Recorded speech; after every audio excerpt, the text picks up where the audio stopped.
Hey everybody, this is Go-Kart Spartan. I'm just making another rambling video. This one's gonna be centered around my experience watching Game of Thrones. Now, when I first got into Game of Thrones, I needed something to watch after True Blood ended. Because True Blood gave, like I said, I think I just like things that have bad endings, because True Blood ended horribly. And my girl Suki, she didn't even get to see the man she was with. Bill killed himself. Freaking, at least my boy Eric and Pam got to live. At least Eric Pam got to live. Jason had to got a kid. So alright, the ending, it could have been better, but it is what it is. But back to, I needed something to recover after True Blood. And Game of Thrones was already going on the second season. So I decided, hey, let me see what this medieval looking show has to do. Let me see what it got. Let's see what's up with it. I decided to watch the Game of Thrones. And when it first happened, it picked off slow for me. Like, it didn't get my attention fully the first 5 seconds, and because it was just some dudes walking away from some zombies, you could barely even see what was happening.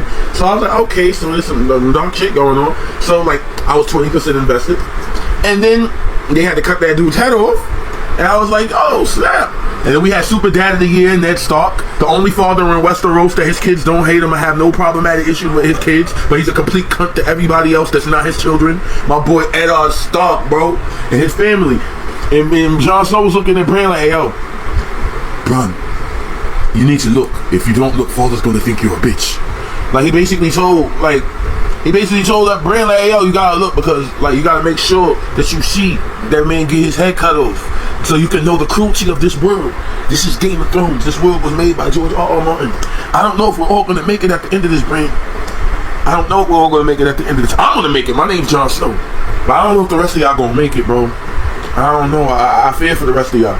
So the show kept going on, and they kept on hearing about the king arriving, and King was his man's back in the day, his old drinking buddy, his old war buddy, and he already know what the king want, because he just heard that John Aaron died. And they get a letter from the Vale saying, hey yo, you know them blonde, you know them Kardashians, them Lannisters, don't trust them.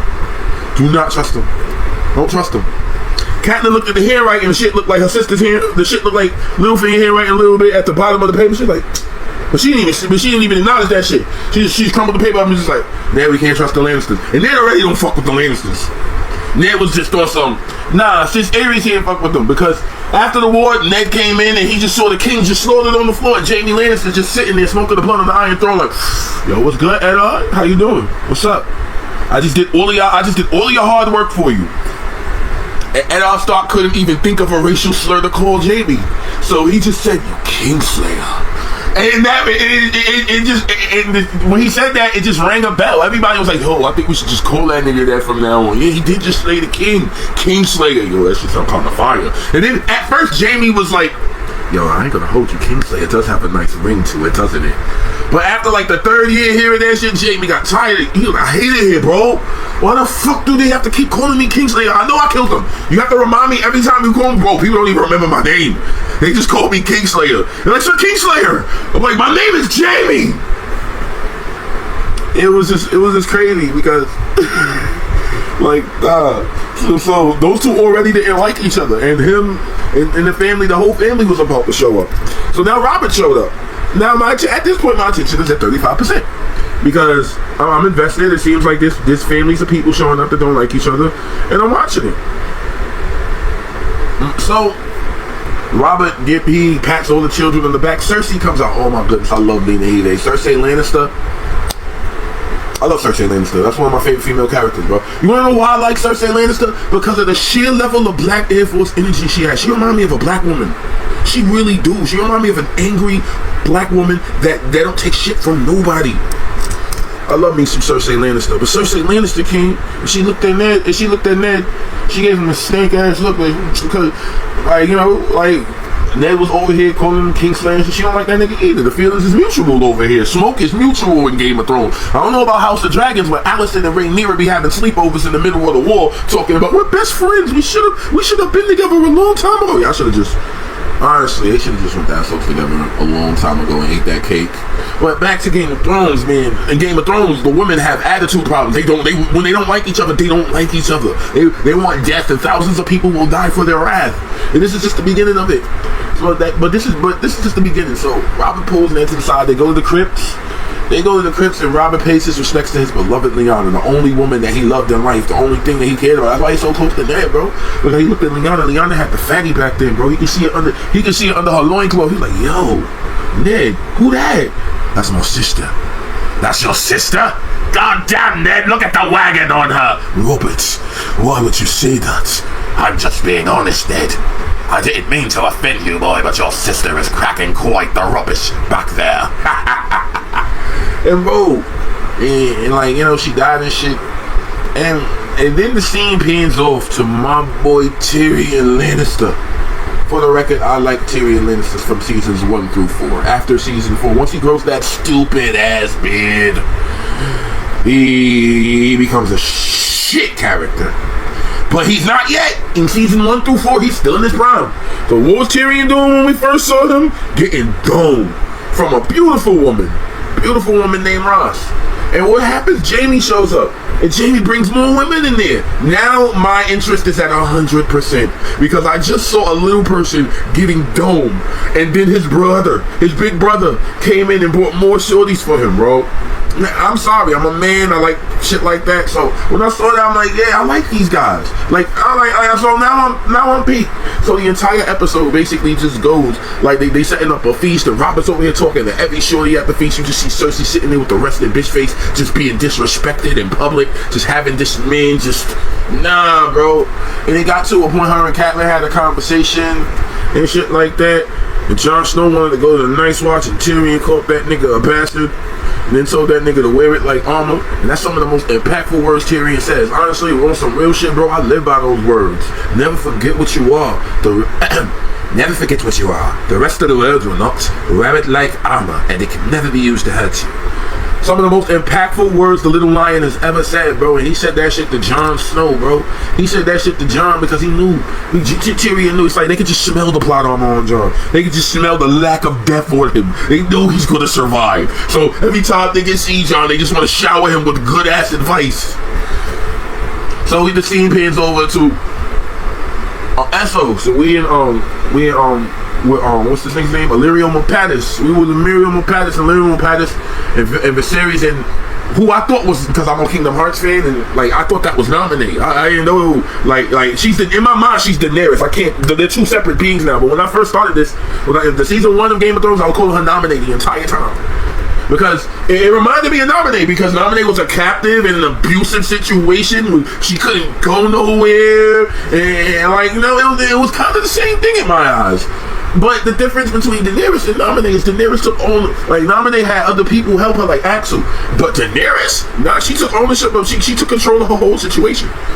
Like, at first, I hate this. I love King Viserys, the third in the House of Dragons. That's my GOAT right there.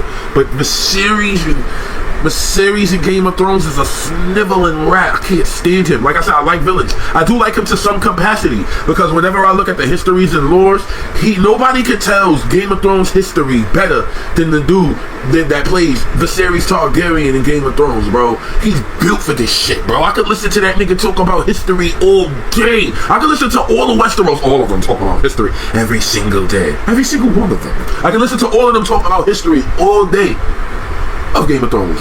But the point I'm trying to make is he was a bastard. He looked at Nominee and said, listen here, I know they done abused you in Castle Oblivion. I heard about what the nobodies did to you, but I don't give a fuck. I'm going to sell. I want my army back. I want my crown back. We want to go home with an army, don't we? We want to crash out on all the people in the Seven Kingdoms, don't we? I will let all of these niggas Tokyuja you. Every single one of them. Straight engine Shinta Goat Anja. Your goodies, and I don't care. I will watch them all do it, and I will get my throne. I was so glad when they put the golden melted head on this nigga's head, bro. He needed to die, because bro, like, You can't just be that outwardly abusive, bro. And the entire time he was there, nobody respected him. But Dr. Aki didn't respect him. They was over here beating him and saying shit in Dr. Aki that he couldn't understand. Like you ever go into a store and people don't understand language. You know niggas is talking shit, but your man's just there. You got a translator. Because that happened to me one time. Because it's like, but like they talking about you and you don't know what they saying because you don't understand the language. Well, if you had someone there, they could be like, oh no, that nigga just called you a bitch ass nigga in his native tongue. The series had to deal with that. He had nobody to tell him that he was that what they were saying. They could just outwardly disrespect him in their own language. And Daenerys took ownership of a situation because Daenerys was like, oh my goodness, I'm gonna get sold and used. And then she looked at Khal Drogo and she was like, maybe I could get used to this. Maybe I could maneuver this in a certain way. Maybe I could make that nigga like me. And she looked at one of her hand servants like, yo, I need you to teach me how to do things in bed because I don't want to. I know I'm a slave, but I don't want to live like one. And then Shorty taught her how to ride. And then she pulled on to him, Khal Drogo. She got on top of there and looked at him and said, his eyes, my son and stars. I will take you tonight. And Khal Drogo was like, oh shit. I like this. And those two got closer. They got closer and closer. They was inseparable. Khal Drogo was saying stupid shit out of his mouth like, moon of my life. Like, you know, my goodness, bro. And then they got to a point where they tried to kill him because, like, they heard that, you know, she's pregnant and shit like that. And then, like, Khal Drogo dies and she gets 3 dragons. I'm just going to skip past that story because I want to get back to the interesting people. I love Daenerys Targaryen, but I love everything that goes on in Kingsland way more. So now, Catelyn Stark done told Brandon one simple thing. Listen here, little nigga.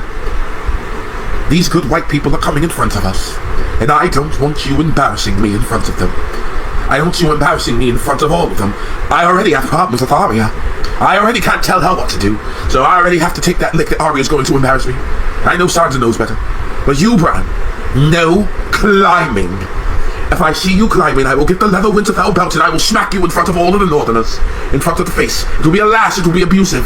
And you will take it because you did wrong and you didn't listen to your mother. And Bran just was like, fuck that shit, I'm going climbing, bro. That nigga Bran climbing. He was, bro, I don't know what soundtrack Bran had in. Bro, Bran must have been listening to Kendrick the entire time. He was just like, they not like us. They not like us. They not like us. Freaky ass nigga, he a 69 god. Freaky ass nigga. And the minute he got to the freaky ass nigga part, he saw Cersei and Jaime being 69 gods. Saw them doing the nasty, the unspoken, the Alabama. And Bran didn't know what to do. Bran was like, oh, aren't they related? Oh shit. I ain't gonna tell nobody though. Like, I don't want them niggas to kill me. Those white people look crazy over there. And Jaime and Cersei looked at him with the ferociousness of a lion. He saw us. Jaime, do something. He saw us. And Jaime just walked over to the boy at his side. Because Jaime knew the task. He knew the troublesome task that was ahead of him. He knew. He didn't want to do it to this kid. But you caught me. Bro, if niggas knew what we was doing, if niggas knew the full scope of the shit that we was doing, bro, me and my entire family would die. You have to suffer. You should have listened to your moms. I heard her tell you no climbing. That's why we came up here in the first place to start fucking. Because we heard her say no climbing. We was like, oh shit, yeah, she told him what to do, so that little nigga shouldn't be climbing. Alright, so let's go to the tower. Cersei, let me blow your back out real quick. And bro, and then this little nigga comes and climb. Like, bro, didn't you listen? Bro, you should listen to your mother. This is Sparta! The things I do for love. Kicked them. And Bran came plummeted into the ground. And the next morning, Jaime and Cersei had shifty eyes. And Tyrion already knew they was up to something. Tyrion knows his brother and sister so fucking well. And they went and kissed her on the cheek. Cersei hates this nigga. Cersei like, get them disgusting repugnant lips off of me, you fucking cur. Killed my mother. I hate you. But Jaime gave that nigga a dab and shit. He gave him a dab. They done sat down. Tyrion was being friendly with them. He was over here saying, makes them say the boy may live. And the second Tyrion said that shit, Jaime and Cersei both, it's like these niggas were a hive mind. They both looked at each other and were like, oh no, we need to kill this nigga, bro. We need to kill this nigga, bro. I don't know what needs to happen. I don't give a fuck. Nobody said Jaime and them sent that dagger, bro. Littlefinger took the fall for that shit. It makes no sense for Littlefinger to send the dagger. It makes no sense for Joffrey to send the dagger. The only person that it makes sense to send the dagger is Jaime and Cersei. Because at that moment, when they realized that Bran was still alive, they both had the shook look on their face, and it was mad over there. And then an assassin comes. You're not supposed to be here. No one's supposed to be here. You're not supposed to be here.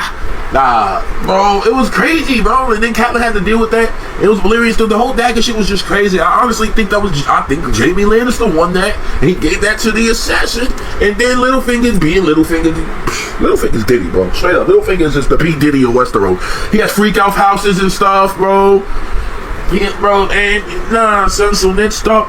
So now they in the forest. They in the forest, dude. Arya's having fun with her friend. He's having fun with her friend Micah. They over here playing sword fight. He want to be a knight one day. Arya want to be a knight one day. They both want to be warriors. And Sansa over here being a hoe, talking to Joffrey, over here being stank. And both of them stank ass niggas go over to Arya, and they look at them and be like, "Hey!" And Joffrey being the stank nigga he is, I challenge you to a fight. And the butcher's boy, this nigga poor, he broke, bro. That nigga from Fleet Bottom, bro. Well, not from Fleet Bottom, but he from whatever broke place there is in Winterfell. And bro, like, he's never practiced with a real sword before, and Joffrey brings a real sword and starts swinging at this man. Arya's like, "No, yo, leave my nigga alone." Arya pressed that nigga, and then Joffrey starts swinging it at her. And Arya best this nigga. Then Nymeria come and not eat him. She bites his arm and shit. And then the Lannisters hear about this, and this is when I knew. This episode is when I knew that I was dealing with a family of Crash House, bro. When Cersei said something has to die, this meeting is not going to end without blood being shed. One of them wolves are going to pay. If we can't find the other one, kill Sansa's. Sansa needed Lady so much to get her through these treacherous waters. Sansa had to deal with so much shit because she didn't have a direwolf with her. She had to deal with Joffrey. She had to deal with Cersei. She had to deal with Diddy. Like, she had to deal with so much shit because of... Just because the direwolf wasn't all the other Starks. I mean, they all had to deal with shit too, but I felt like the direwolves protected them for the most part. At least they tried their fucking best. Sansa didn't have that shit, so she had to deal with Littlefinger, Peter, Diddy, Baelish, and fucking Joffrey and the Hound and all these other fucking people that care about her on a placebo level. And son, and they all had to, and then like they went to Winterfell and they meet the Small Council. They meet the Small Council. And this is how Ned reacts to every single one of these niggas. He sees Renly, and Ned's like, "Well, nigga, Renly, what's good? What's good, Lord Stark? It's been a long time. How's it going up there, North? It's rather cold up here. We don't have these summer snows. We don't have these summer storms." Some shit like that. And then, like, he sees Varys. And Varys like, "Lord Stark, it is a pleasure to greet you." And then, like Ned Stark just gives him a stank look. He don't like Varys too much. Like, Varys wears too much perfume for Ned Stark's liking. And he heard, and Ned Stark just like feels a funny way about eunuchs because of Westeros is like super racist, but they're racist in a different way. They don't care about your skin color. They just care about your class and shit like that. And this nigga's a eunuch. He's from Essos and he smells foreign. So Ned Stark's looking at this nigga like, "What up, nigga? What's up?" Like, he gives him a nod, and he sees Littlefinger, and he's like, "Ha ha ha! If it isn't the little nigga that my big brother done beat up, ha ha ha! If it isn't the older man with a dead older brother." Like, that's how I interpreted their interaction with, essentially. He's like, "Yo, did my brother beat your ass?" "Yeah, that nigga beat my ass, but then he ended up dying because of the fool." If you ask me, Littlefinger set that nigga death up. I think Littlefinger started Robert's Rebellion, bro. Because he was in Riverrun with Rhaegar and Lyanna were in Riverrun getting married and shit. He could have honestly just saw them, and then he could have just said, he could have just spoke to the right or wrong persons about this shit, and it could have just got to the right ears, and then, like, chaos could have just happened, and then that could have just been slow to the ascension. My reason for thinking that is because he specifically says to Ross and them, "I did not fight, I don't want to fight them, I want to fuck them. That's what I am, that's what I know." He explains that after he lost that duel, he learned that I need to fuck them. I need to put myself inside all of these people and make them remember the name Peter Diddy Baelish, because y'all got me fucked up, bro. I will smack everybody in the Seven Kingdoms who pay me or having me fucked up. That's the type of energy Littlefinger had, bro. Like, he lost the fight, bro, because, you know, nigga watched too much anime. Nigga thought he was Tanjiro, bro. And Brandon Stark does push-ups and sit-ups every day. That nigga has a Planet Fitness membership, and he be at the gym fucking 8 hours a day, bro. You're not beating him. You're not beating him. Bro, nah, this nigga Brandon Stark could probably run a whole ass marathon, bro. They called him the Wild Wolf. That nigga has black Air Force, and you don't get named the Wild Wolf without having black Air Force energy, bro. But Littlefinger just decided I'm never fighting again, bro. I'm never fighting unless some big shitty goddess just somehow blesses me with superpowers and I can just be the best fucking person I could ever be. But that's never gonna happen. Only in Gokai's Spartan's universe. But here, I gotta not deal with that shit. I gotta be a bitch ass nigga. And I have to suffer. But I will make them all suffer while I suffer. And I will suffer less each day. Because each day I will profit and I will benefit and I will watch them all burn and I will watch them all die. Because they got me fucked up. All I wanted was Catelyn, bro. All I wanted was Catelyn, bro. And Shorty liked me, bro. Shorty was feeling me. Bro, I swear I hit that, bro. I know I was twisted that night, bro. I had the Henny, bro. And I could have sworn I fucked both those bitches that night, bro.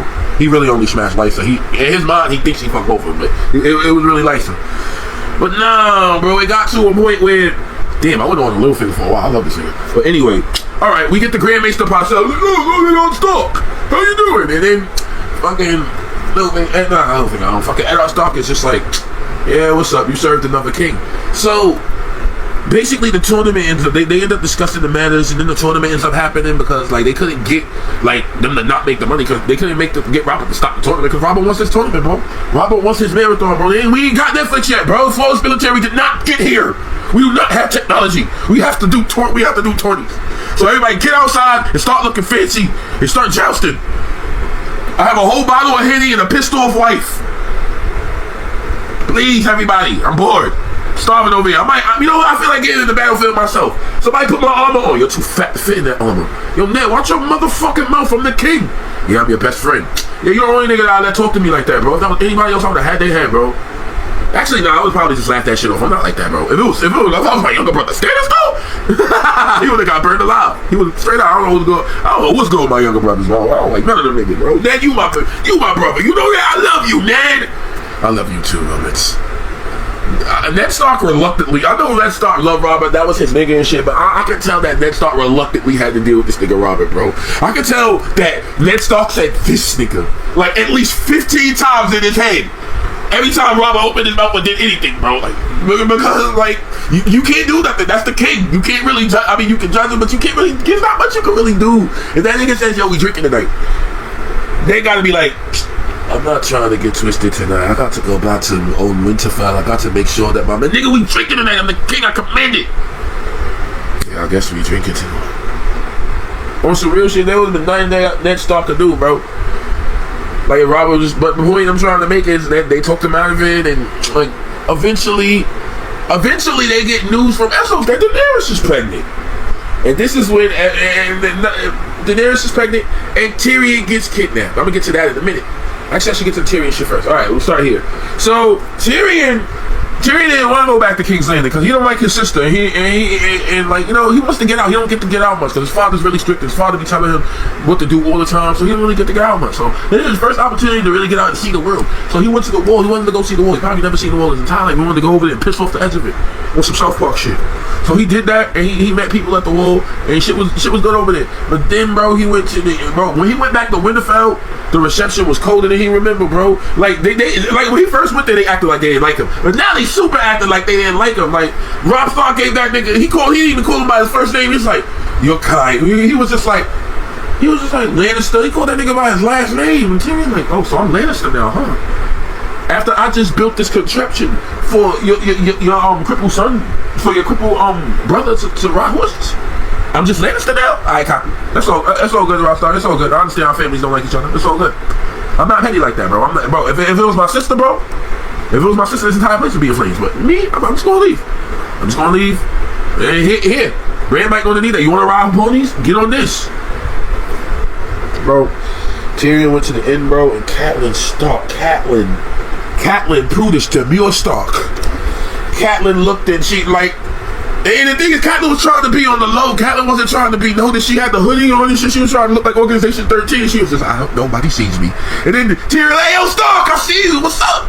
And then Catelyn's just like, this nigga. And Catelyn didn't even acknowledge Tyrion. She was like, yeah, y'all from House Blackwood, right? Yeah. Y'all River Abandonment. Yeah, that's what's up. And y'all from House Manderley, right? Yeah. Y'all fuck with my family too. Mm-hmm. And you. Y'all from the Twins. How's Lord Walder doing these days? And then Catelyn looked at Tyrion and said, this man has invaded my home and tried to kill my son. Have him arrested immediately. And I was just like, oh my God, Catelyn, wow. You gonna listen to Littlefinger? You're gonna listen to the nigga that wants to get in your drawers, bro? That nigga playing the long game, bro. And you're his centerpiece. You're his queen. He's maneuvering across the board. There's several queens on the board. You're one of them. You're just being moved. You don't even know you're being moved. You're just being moved. And while you're doing this, Littlefinger is in his freak off house, sipping a martini surrounded by the sounds of pleasure, laughing his ass off evilly because his shit's going according to plan. Because it doesn't matter. No, bro, I'm not. He knows he's not dying until season 7, and even if he dies, he has security and go Spartan. He's not going nowhere. He knows nothing's gonna happen to the nigga. He's like, yo, I don't give a fuck what happened to me, bro. Nigga, I got this, nigga. If I don't get the Iron Throne, nigga, I got this, bro. My boy Lord Baelish was like, nah, just watch it. He was watching this shit like it was a game piece on the board, bro. And then Tyrion, the first thing Tyrion needed to do was make friends. He was in an environment where niggas didn't like him. He was like, oh shit, damn, niggas don't like me. That's some bullshit, bro. Damn, Lady Stark, you really gonna treat me like that? You mad prudish, man. You mad disrespectful. Oh, I think she's disrespectful too, man. That bitch is kind of a cunt. Where's she kind of a cunt? What's your name? My name, bro. What you doing here? Man, I'm just trying to get a comment right now, bro. Nigga, I'm broke. Where? I got you. What do you mean, nigga? You know what my last name is? My name is Lannister. Tyrion Lannister. My father is Tywin. My father has the biggest dick in the 7 kingdoms. Everybody's scared of him. Everybody. He's the richest man. Bro, I was like, oh shit. Bro, they put him on trial, bro. And Lysa was like, yo, so you gonna admit your crime? My boy Tyrion looked at her and said, I remember one time I was bathing in the river and I seen a peasant girl naked. I grabbed her clothing and I removed it so she couldn't find that shit. She had to walk back to the city. Titties flopping and everything, bro. Nigga, I remember one time, bro, I beat my dick into a pile of soup because my sister was gonna eat it and I don't like that bitch. I remember one time I bought a honeycomb and a jackass into a brothel. And they just cut that nigga up at that point because they knew Tyrion was just verbally he was making fun of him. And then they were like, yo, we're gonna sentence you for what you did to Bran. Like, yo, I ain't had nothing to do with him nor Jon Aaron. Leave me the fuck alone. I'm tired of y'all niggas. I want to try by combat. Where my brother at? With Jamie. And freaking Jamie had to pull, and Jamie didn't pull up because Lysa was like, nah, shit have to happen today. And Tyrion looked at the audience like, yo, anybody want to fight for me, bro? Anybody here? Anybody? And then Braun, Paper Chaser Braun looked and he said, you know what? I'm gonna fight for this little nigga. Cause I don't think a single nigga in this room could beat me. I've been stabbing niggas since the tender age of 4 years old. Yeah, I got you, little nigga, I got you. And Braun cleaned house, and Lysa looked at him like, nigga, you don't fight with no honor? And Braun said, yeah, I know, he did. Look at him, flying and shit. That nigga flying. And that nigga can't, he about to, oh, damn, that's a mess right there. I might want to clean that up. And Tyrion dipped, bro, and he had to go back, and then the Hilltron tried to jump that nigga, and Tyrion made them laugh. He was like, yo, the Shaka was like, Tyrion, son of Tywin, how do you want to die? And Tyrion was like, in my own bed at the age of 80 with a belly full of Henny, a blunt in my hand, and a girl's mouth around my cock. He made the entire Hilltron just crash out, start laughing, bro. And he told them, yo, y'all want to crash out on the Vale? I don't like these niggas evil. Just come with me and my father. And then Tyrion, he met Tywin there. And Tyrion came with company. Tywin's first impression was, y'all didn't kill him? Why is he still alive? Why all the people that I don't like still alive? Ned Stark, my son Tyrion. Both of y'all should be dead. But here I am having to clean up the mess. Fuck, and I have to pretend like I love him. I mean, he's a Lannister, so, you know, there's that. But, these niggas stink. Well, except the nigga that's next to him, he don't smell that bad. The rest of these niggas stink. What the fuck is going on? I'm gonna have to give these niggas weapons, aren't I? I'm gonna have to come out of pocket just so because they brought back my son. Very well, we're Lannisters. This is what we do. And bro, Tywin, the entire time, Tywin was just freaking disappointed with his kids the entire time. His entire existence, he was just disappointed with these niggas. Nigga was never happy with them. Nigga, Tyrion could save the world, bro. And Tyrion could be like, I just saved the world from being destroyed by monsters. And Tyrion like, yeah, but you're still short and you made my wife die and now I'm lonely. Eat a dick, Tyrion. Tyrion don't give a fuck, bro. That nigga told Jamie, he was like, yo, your mother is dead. Before long, I'll be dead. And me, your sister, your brother, and all of your sister's children, they'll all be dead. You need to be the man that you need to be, Jamie. Why the fuck Ned Stark not dead? Tired of this shit, bro. Oh, just half measures. Useless half measures, bro. See, this is why I have people like Sir Gregor Clegane under my This is why I have people like Gregor Clegane under my employ. Gregor Clegane would never let me down. Gregor Clegane would not let them escape. Gregor Clegane would kill them completely. But no, my own family just letting people live. If Ned Stark was dead, we could be at war with the rest of his family and eliminate them in a fortnight. But no, now we have to deal with him alive. And what if things maneuver in such a way that House Lannister loses support and we have to be at war in the entire 7 kingdoms?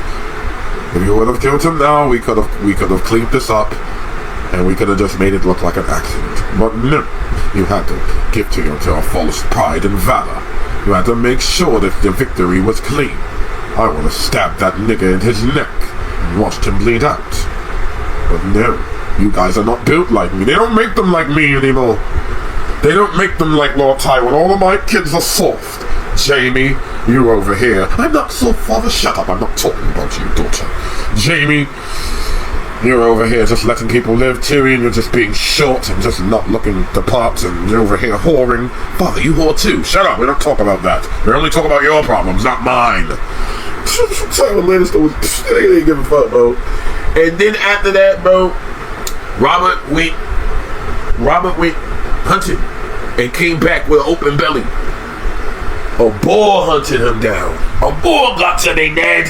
A fucking boar. It gutted me right up. And the reason this shit happened was because Ned Stark did the dumbest shit he could do in Westeros. He started asking questions. The nigga started asking questions in King's Landing. He started asking questions where Littlefinger and the Lannisters live. He started asking questions in the place where Jon Arryn died. Bro, my boy Ned Stark, Arya and Sansa was like, Joffrey's more like a lot. I think Sansa was like, he's a beautiful golden lion with golden blonde hair. Arya was like, no, he's not a golden lion. He's a stag, just like his father. And Ned Stark was like, that nigga doesn't look nothing like Robert. Hold on, none of them niggas look like Robert. I know what Robert's kids look like. Robert be fucking all the time. I've seen them all across the 7 kingdoms. Hell, I've seen one of them in Winterfell. I don't know if that's Robert's master, but that nigga got Robert's jawline. He even sounds like Robert. Sometimes I'll be walking past him and all I hear is ha ha ha ha. And I'm like, is that Robert? And no, it's just me, his son. No, I don't think this kid's is Robert. I've been around Robert's children before. Hold up. Let me go on Google real quick. My boy Ned Stark pulled out Westerosi Google, which is just a book. He started looking shit up. Axel Baratheon, red of hair. I mean black of hair. I just said that because I like Kingdom Hearts. Boris Baratheon, black of hair. Jaden Baratheon, black of hair. Kendrick Baratheon, black of hair. Sora Baratheon, black of hair. Tommy Oliver Baratheon, black of hair. Robert Baratheon, black of hair. Joffrey Baratheon, golden head. Nigga, Ned Stark's mouth turned into a circle when he read that shit, bro. In the next scene, he walked over to Cersei. My queen, my empress, he walked over to Cersei and he said, I know you be out here fucking your brother. And Cersei looked at that nigga and said, bro, I swear, this is where Cersei's mind, this is what Cersei said to her mind, initiate Order 66. Because nothing but crash out happened after that, bro. Nigga, the second Ned Stark said Cersei was out here fucking her brother, bro, nothing but smoke happened, bro. My boy Ned Stark was like, when Robert get back, if Robert get back. Because when Robert get back, he gonna look like Ace from One Piece. He gonna have a hole in his belly. He gonna look like he had a visit from Akainu. That's what Robert gonna look like when he get back. When Robert got back, he had a donut in his belly. I'm dying, Ned. Make sure that my son's not a stupid little twat like me. And you're the ruler of the realm, Ned. And bro, Ned Stark had to alter the wording just a little bit to make sure that, like, you know, because Ned Stark, he wasn't going to deal with this incest, these heathens, these blood-headed heathens. He wasn't going to deal with that. He said, nah, these niggas is not Roberts. They're not faithful to Robert, so they must pay. And Ridley already knew what time it was. Ridley was like, yo, I got 1,000 niggas outside the door. What we need to do? And then start like, whoa, what do you mean? Yeah, we need to strike before Cersei starts crashing out, bro. That bitch is a bona fide crash out. You don't understand what you just did. That's a black. You think that's a black woman? She's African. She's going to burn this place to the ground if you let her. Please, Ned Stark, listen to me. We need to find your brother's status. Please, bro. My brother Stannis, he burning people alive, bro. Not to mention, my brother Stannis ain't got no swag. My brother Stannis ain't got no drip. My brother Stannis ain't got that say swag. He's not me, bro. He's not like me, my nigga. I'm really, bro. I'm like that, bro. Everybody love me where I go. I smell good constantly. Bitches is on my dick, even though I don't like bitches. But nah, bro. I'm really Baratheon. I should be king. Ned Stark's like, no, you'd be a would-be usurper. And when we really heard some shit like that, he was like, you know what? I'm gonna go fuck my boyfriend. And he just dipped. He dipped and he went with Loras and he dipped after that, bro. He's tired of this nigga. He tried to help Ned and Ned wanted to be stupid and say, I want to support Stannis. I swear, bro, the word Stannis Baratheon coming out of Ned's mouth in season 1 was a curse word to everybody around him. Nobody wanted to hear that nigga's name. And the next nigga he had to talk to was my boy Pimp Hand Lord Baelish. He went to Lord Baelish and he said, you know, them kids ain't Roberts. And then Lord Baelish is like, so what the fuck do you want to do? So he's like, we need to give the kingdom to Lord Stannis. The look on Peter Baelish's face was the look of a man that just heard all of the money is in his account go to zero. It was the look of a man that just knew that if I allow this nigga to proceed any fucking further, I'm going to die.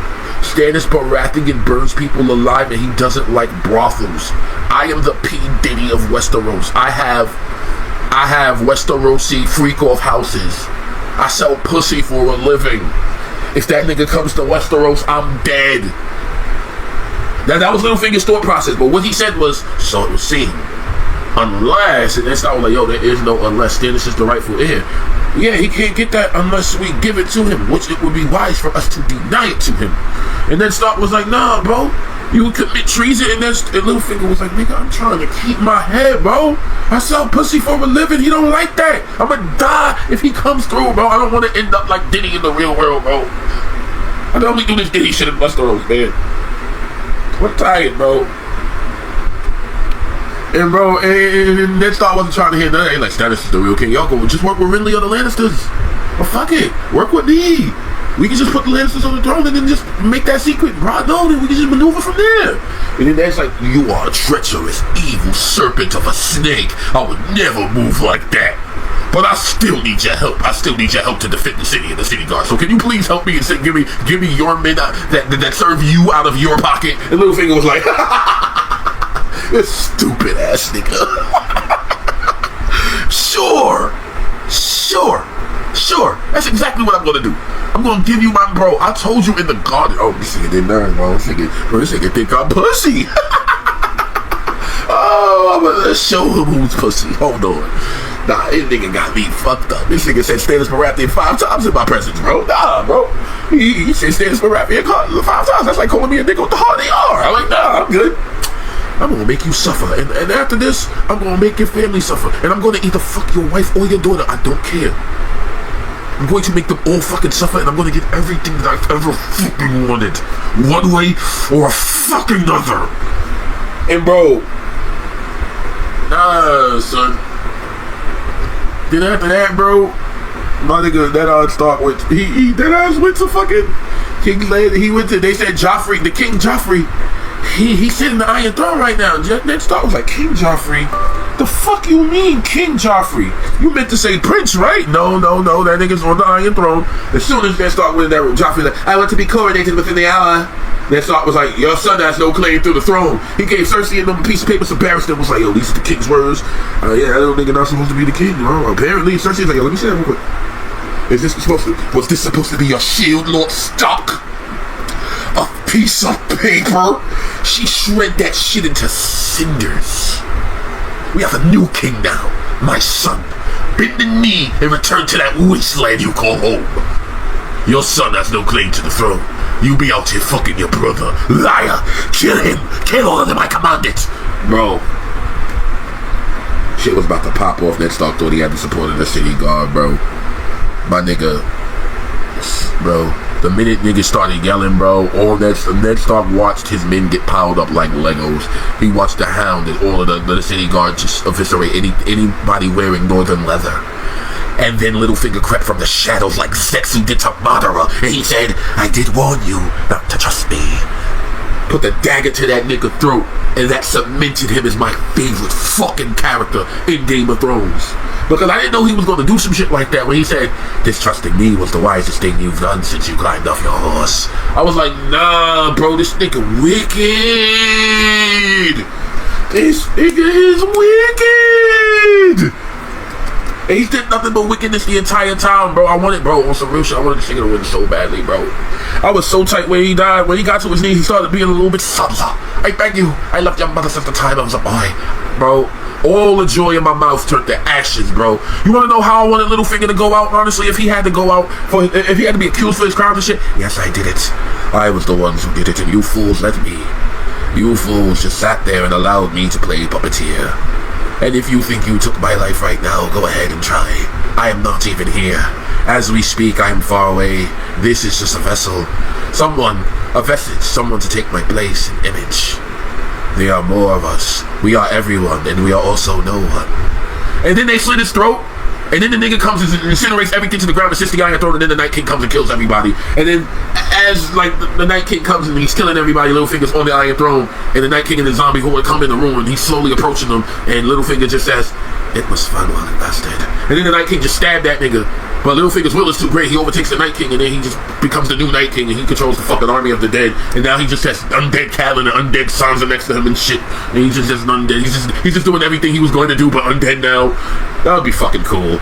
But that didn't happen. He died like a fucking coward and a fucking bitch, like he's supposed to, because he's a craven and a bitch. He doesn't deserve anything. So honestly, if Littlefinger existed in real life, I'd hate him. But in the realms of fiction, I love him because he fucking puts these niggas to hell, bro. And he's did it because he's a creature of trauma. He's a creature of his own desires. He's a creature of lust. He's a creature of wrath. He's a creature of greed. He destroyed. In my universe, he's the opposite. He's still like that, but I'm trying to do a redemption arc because in Westeros, there has to be some of them that learned from their actions and some of them that didn't. And I feel like, even though Littlefinger probably would or wouldn't, I feel like Littlefinger's smart. If everything came up to him dying and never getting what he wanted, he'd probably be smart enough to probably play a different game. Same thing for Varys too. That's why I have them both in the flawless military. That's why I could have had like the data main, like the entire Westeros is kind of a part of it in a way, but mostly I just have him and Varys there because in my mind they were the puppeteers. They were the masterminds. Game of Thrones, in my mind, it wasn't about Daenerys. It wasn't about Jon. Hell, it wasn't even about the Lannisters. It was a chess match going on between two masterminds, between Littlefinger and Varys. That's how it was for me. But let me finish because I gotta wrap this video up because this shit about to be like hour long and shit. But so basically now they're stuck in prison. And Varys like, I told your ass that Littlefinger did it. Then it's not like, no, you didn't say that. You said that and someone started asking questions. And I alluded to the fact that Littlefinger did it. You were just too stupid to recognize. And then Varys was like, oh my god, the fuck do you want, dickless? And Varys was like, yo, I just want peace. I just want peace. I just want niggas not to die. And your daughter, she sung for you, Lord Stark. She sung for you. Can you just say that Joffrey is the true king? What game are you playing, Spider? Nigga, I want you to live! The fuck wrong with you? That's the first and only time I've ever seen Varys crash out was in that one time. When he was like, I want you to serve the realm. I was like, nah, bro. My boy Varys, he was trying to tell that nigga what he wanted, bro. And truth be told, if Ned Stark would have aligned himself with Varys when he came to King's Landing instead of Littlefinger, he would have lived a lot longer and things would have been way different. The only reason he didn't trust Varys was because every single time Littlefinger had the opportunity, he was like, oh, fuck that nigga Varys. That nigga ain't got no dick. Who knows what that one is thinking? Like, every single time. And then after that, bro, they put him on the chopping block. It was about to kill that nigga.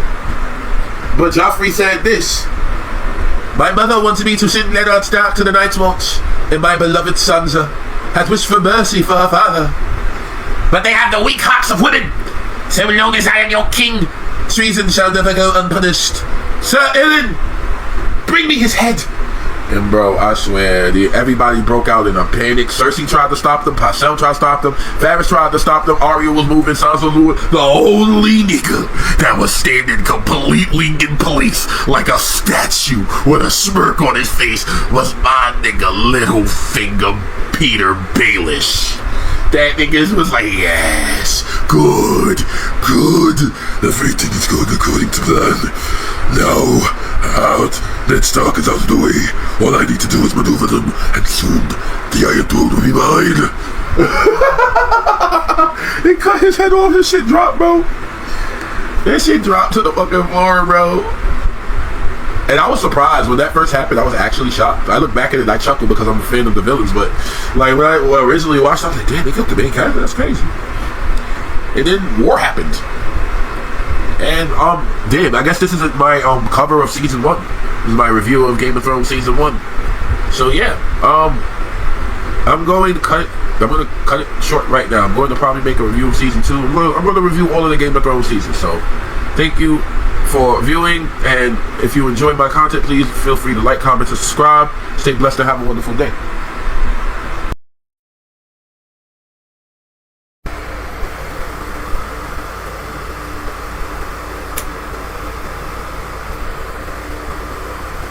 Hey there viewers, this is Go-Kart Spartan. I'm doing another review for Game of Thrones, giving y'all my experience, a little unhinged experience. When I do these reviews, I kind of just go off the dome, just say it as it is. I don't really prep these, just kind of go. I don't script anything that I do. I do everything off of the brain. That's just how I operate. That's where I draw my passion from. So we start off at the end of season 1 when Daenerys got her 3 dragons.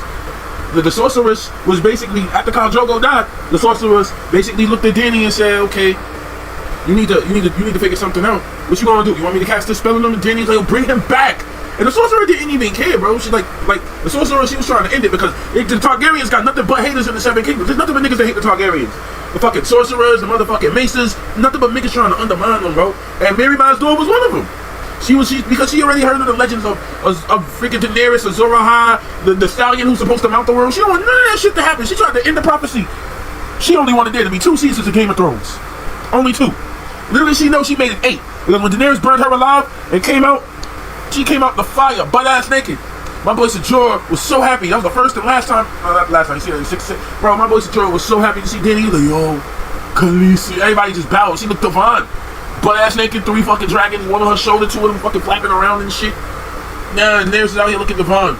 But then after that, shit wasn't going so well for Daenerys. Most of her blood riders already left, and she needed to figure out where the fuck she was going to go.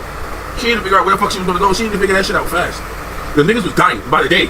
They were like, yo, you know Philip just died yesterday. No, he was the one with the double braids, right? Yeah, he was the Dothraki with the double braids. Yeah, that nigga died. We didn't have no more water. He drunk a cactus, bro, and I don't know, bro. Like, I woke up. He's gone, bro. But tell Dimitri to go bury him. Dimitri's dead, your grace. What do you mean Dimitri's dead? We sent him to go talk to some people so we can get some refuge. And yeah, they sent his horse back with his head. Yeah, so Daenerys had to deal with that till they got the Karth. And when they got the Karth, it was these people that called themselves the 13. We're just gonna call them Organization 13 through the video. So one of the 13 pulls up and he looks at her and like, my, if it isn't Daenerys Stormborn, the House Targaryen, I would like to see the dragons. And I don't know why I like this character. The first 13, the fan nigga that showed up, I like the fact that Daenerys was like, we'll let you see the dragons when we come inside. And the nigga was like, no, you see, I have a couple of people that doubt this. She was like, what is your name? Oh, my name is Fox. Too long. You can just call me Merchant. Anyway, are you going to show us the dragons or not? My people are starving. Okay. Then the nigga just started to walk away. Daenerys looked like, hey, where the fuck you going? The nigga said, yeah, I'm going. You said you was going to see me. Yeah, and I have seen you. There you are, and here we are. Yeah, we were about to dip. You don't want to listen to me the first time. I want to see the fucking dragons. But I don't know if the dragons is real, bro. The last time I seen the dragon, I was watching Yu-Gi-Oh! I don't know if them shits is real. You want to motherfucking say you got dragons and shit. I don't even hear them shits. What are they under that? And then they throws on the toxins like, yo, you really gonna play it like that, bro? You gonna really play this fine time piece right here like that, bro? That's crazy. And then, Zimnis looked at Zorzar. I don't know this nigga's name. I'm just gonna call him Zimnis. Zimnis looked at Zorzar and Doctus and he was like, what the fuck are you talking about? She just threatened her. And mind you, Daenerys, as soon as she got rejected, Daenerys was wilding. Daenerys was like, hey yo, deadass, you wanna play me like that? I am Daenerys Stormborn of House Targaryen, I am the bigger change of the mother of dragons. When I come back, I will burn everything to the fucking ground. You tear me away, I will burn you first. It's all the time on doctors, that shit turned him on. Like he liked himself warm with some fire. And he's like, yo, nah, you gonna have to let her stay, bro. Nah, we gonna have to let her stay. And he's like, what you trying to mean? Like, nah, she too bad to just let you. You gonna let that die? You gonna let her die out here? That's what we ain't doing that, bro. Hold up, yo, where my blade at? So the doctors cut his head, and he's like, I commit sumai. Yeah, I vouch for her and all of her people. And he let her in there, bro. They let her in there. But now we're gonna go back to King's Landing. We head over to King's Landing, bro, and like it's just the beginning. And Joffrey is just watching Tonto's Howland fight some other nigga, and they're both fighting. And Joffrey's laughing because Tonto looks stupid. Like this nigga barely have his armor on. He's fat. He's drunk. He's clumsy. Sansa's not even. Sansa looks like she's there, but like emotionally, spiritually, Sansa was not there. Sansa was in another plane, thinking about all the shit that just happened to her. She wrote, not only did she have to watch her father get beheaded, this nigga Joffrey gonna come over there. Look, that's your father right there. I want you to look at him. Look at him now! Bro, I wanted Sansa to push that nigga off so badly. Sansa should have said, this is Sparta! No! It's black. Bro, we could have solved so much problems, bro. If Sansa would have just pushed that, it is a hound. Here she goes, there, girl. The hound. Nah, son. So, Joffrey looked into Tontos and he was like, oh, you drunk? You like drinking? Copy. Joffrey snaps his fingers like Thanos, and they freaking bring a big-ass barrel and they force drinking and Sansa, what you can't! If you do that, you have bad luck on your name day! Sansa was capping her ass off, bro. But the Hound was with it, bro. The Hound was like, yeah, if you do shit like that, you'll so every year you can't do things like that on your name day, your grace. But Joffrey just stopped. And then Tyrion Lannister walked through. He wobbled through with Bronn. He was like, hello, nephew. He pulled up and Joffrey was like, what are you doing here? Joffrey was scared, bro. Cersei thought she was running shit. My Empress was sitting there in the small council telling niggas what to do. She done got fucking Janice slipped into the city, watch head, and then Tyrion Lannister came in whistling the reins of Castamere. And Cersei's like, yo, what the fuck are you doing here? And Tyrion's like, well, I'm the hand of the king. Father's hand of the king. Well, father's busy with war, and he made me hand of the king. He gave the paper to Varys. Varys read that shit. He's like, it says here that Tyrion is hand of the king. Get out, all of you, get out! It was over after that, bro. And Cersei had to deal with the nigga she don't like the most, bro. She hates this nigga, bro. Because she used to have a mother until this little twat was born. And Tyrion, he loves it. He loves his entire family. Tyrion don't know why his family acts the way they do. Like, he loved them. He knows why, but he tries his fucking best. And these people just seem to always give him grief. The only people that fuck with him is Jaime, Marcella, and Tommen. And Uncle Kevin on a good day. The rest of them, Cersei and Tywin and Joffrey, he gets nothing but headaches from. That's why Tyrion have a healthy habit of slapping the shit out of Joffrey. Because Joffrey's always coming out of pocket. Joffrey's like that. Joffrey's a YN, first of all. He's a YN with a crown on his head, bro. He's a cold crash out, bro. Joffrey was like, oh shit, you was singing songs about you was singing disrespectful songs to my family? Do you like your hands or your tongue? Bro, why would you do that, man? They could just kill him. Why would you? But here's the thing about Joffrey. I don't understand about Joffrey. You want to inflict cruelty, you want people to live with their punishment, bro. Honestly, you should have just been sentencing. If you really want to be a mad king, if you really want to be a twisted, if you really want to put the fear of God in niggas, just start murdering niggas for every fucking little fucking thing, bro. Nigga, Joffrey was over here. He was having too much fun with it. He wasn't efficient enough, bro. He wasn't efficient enough.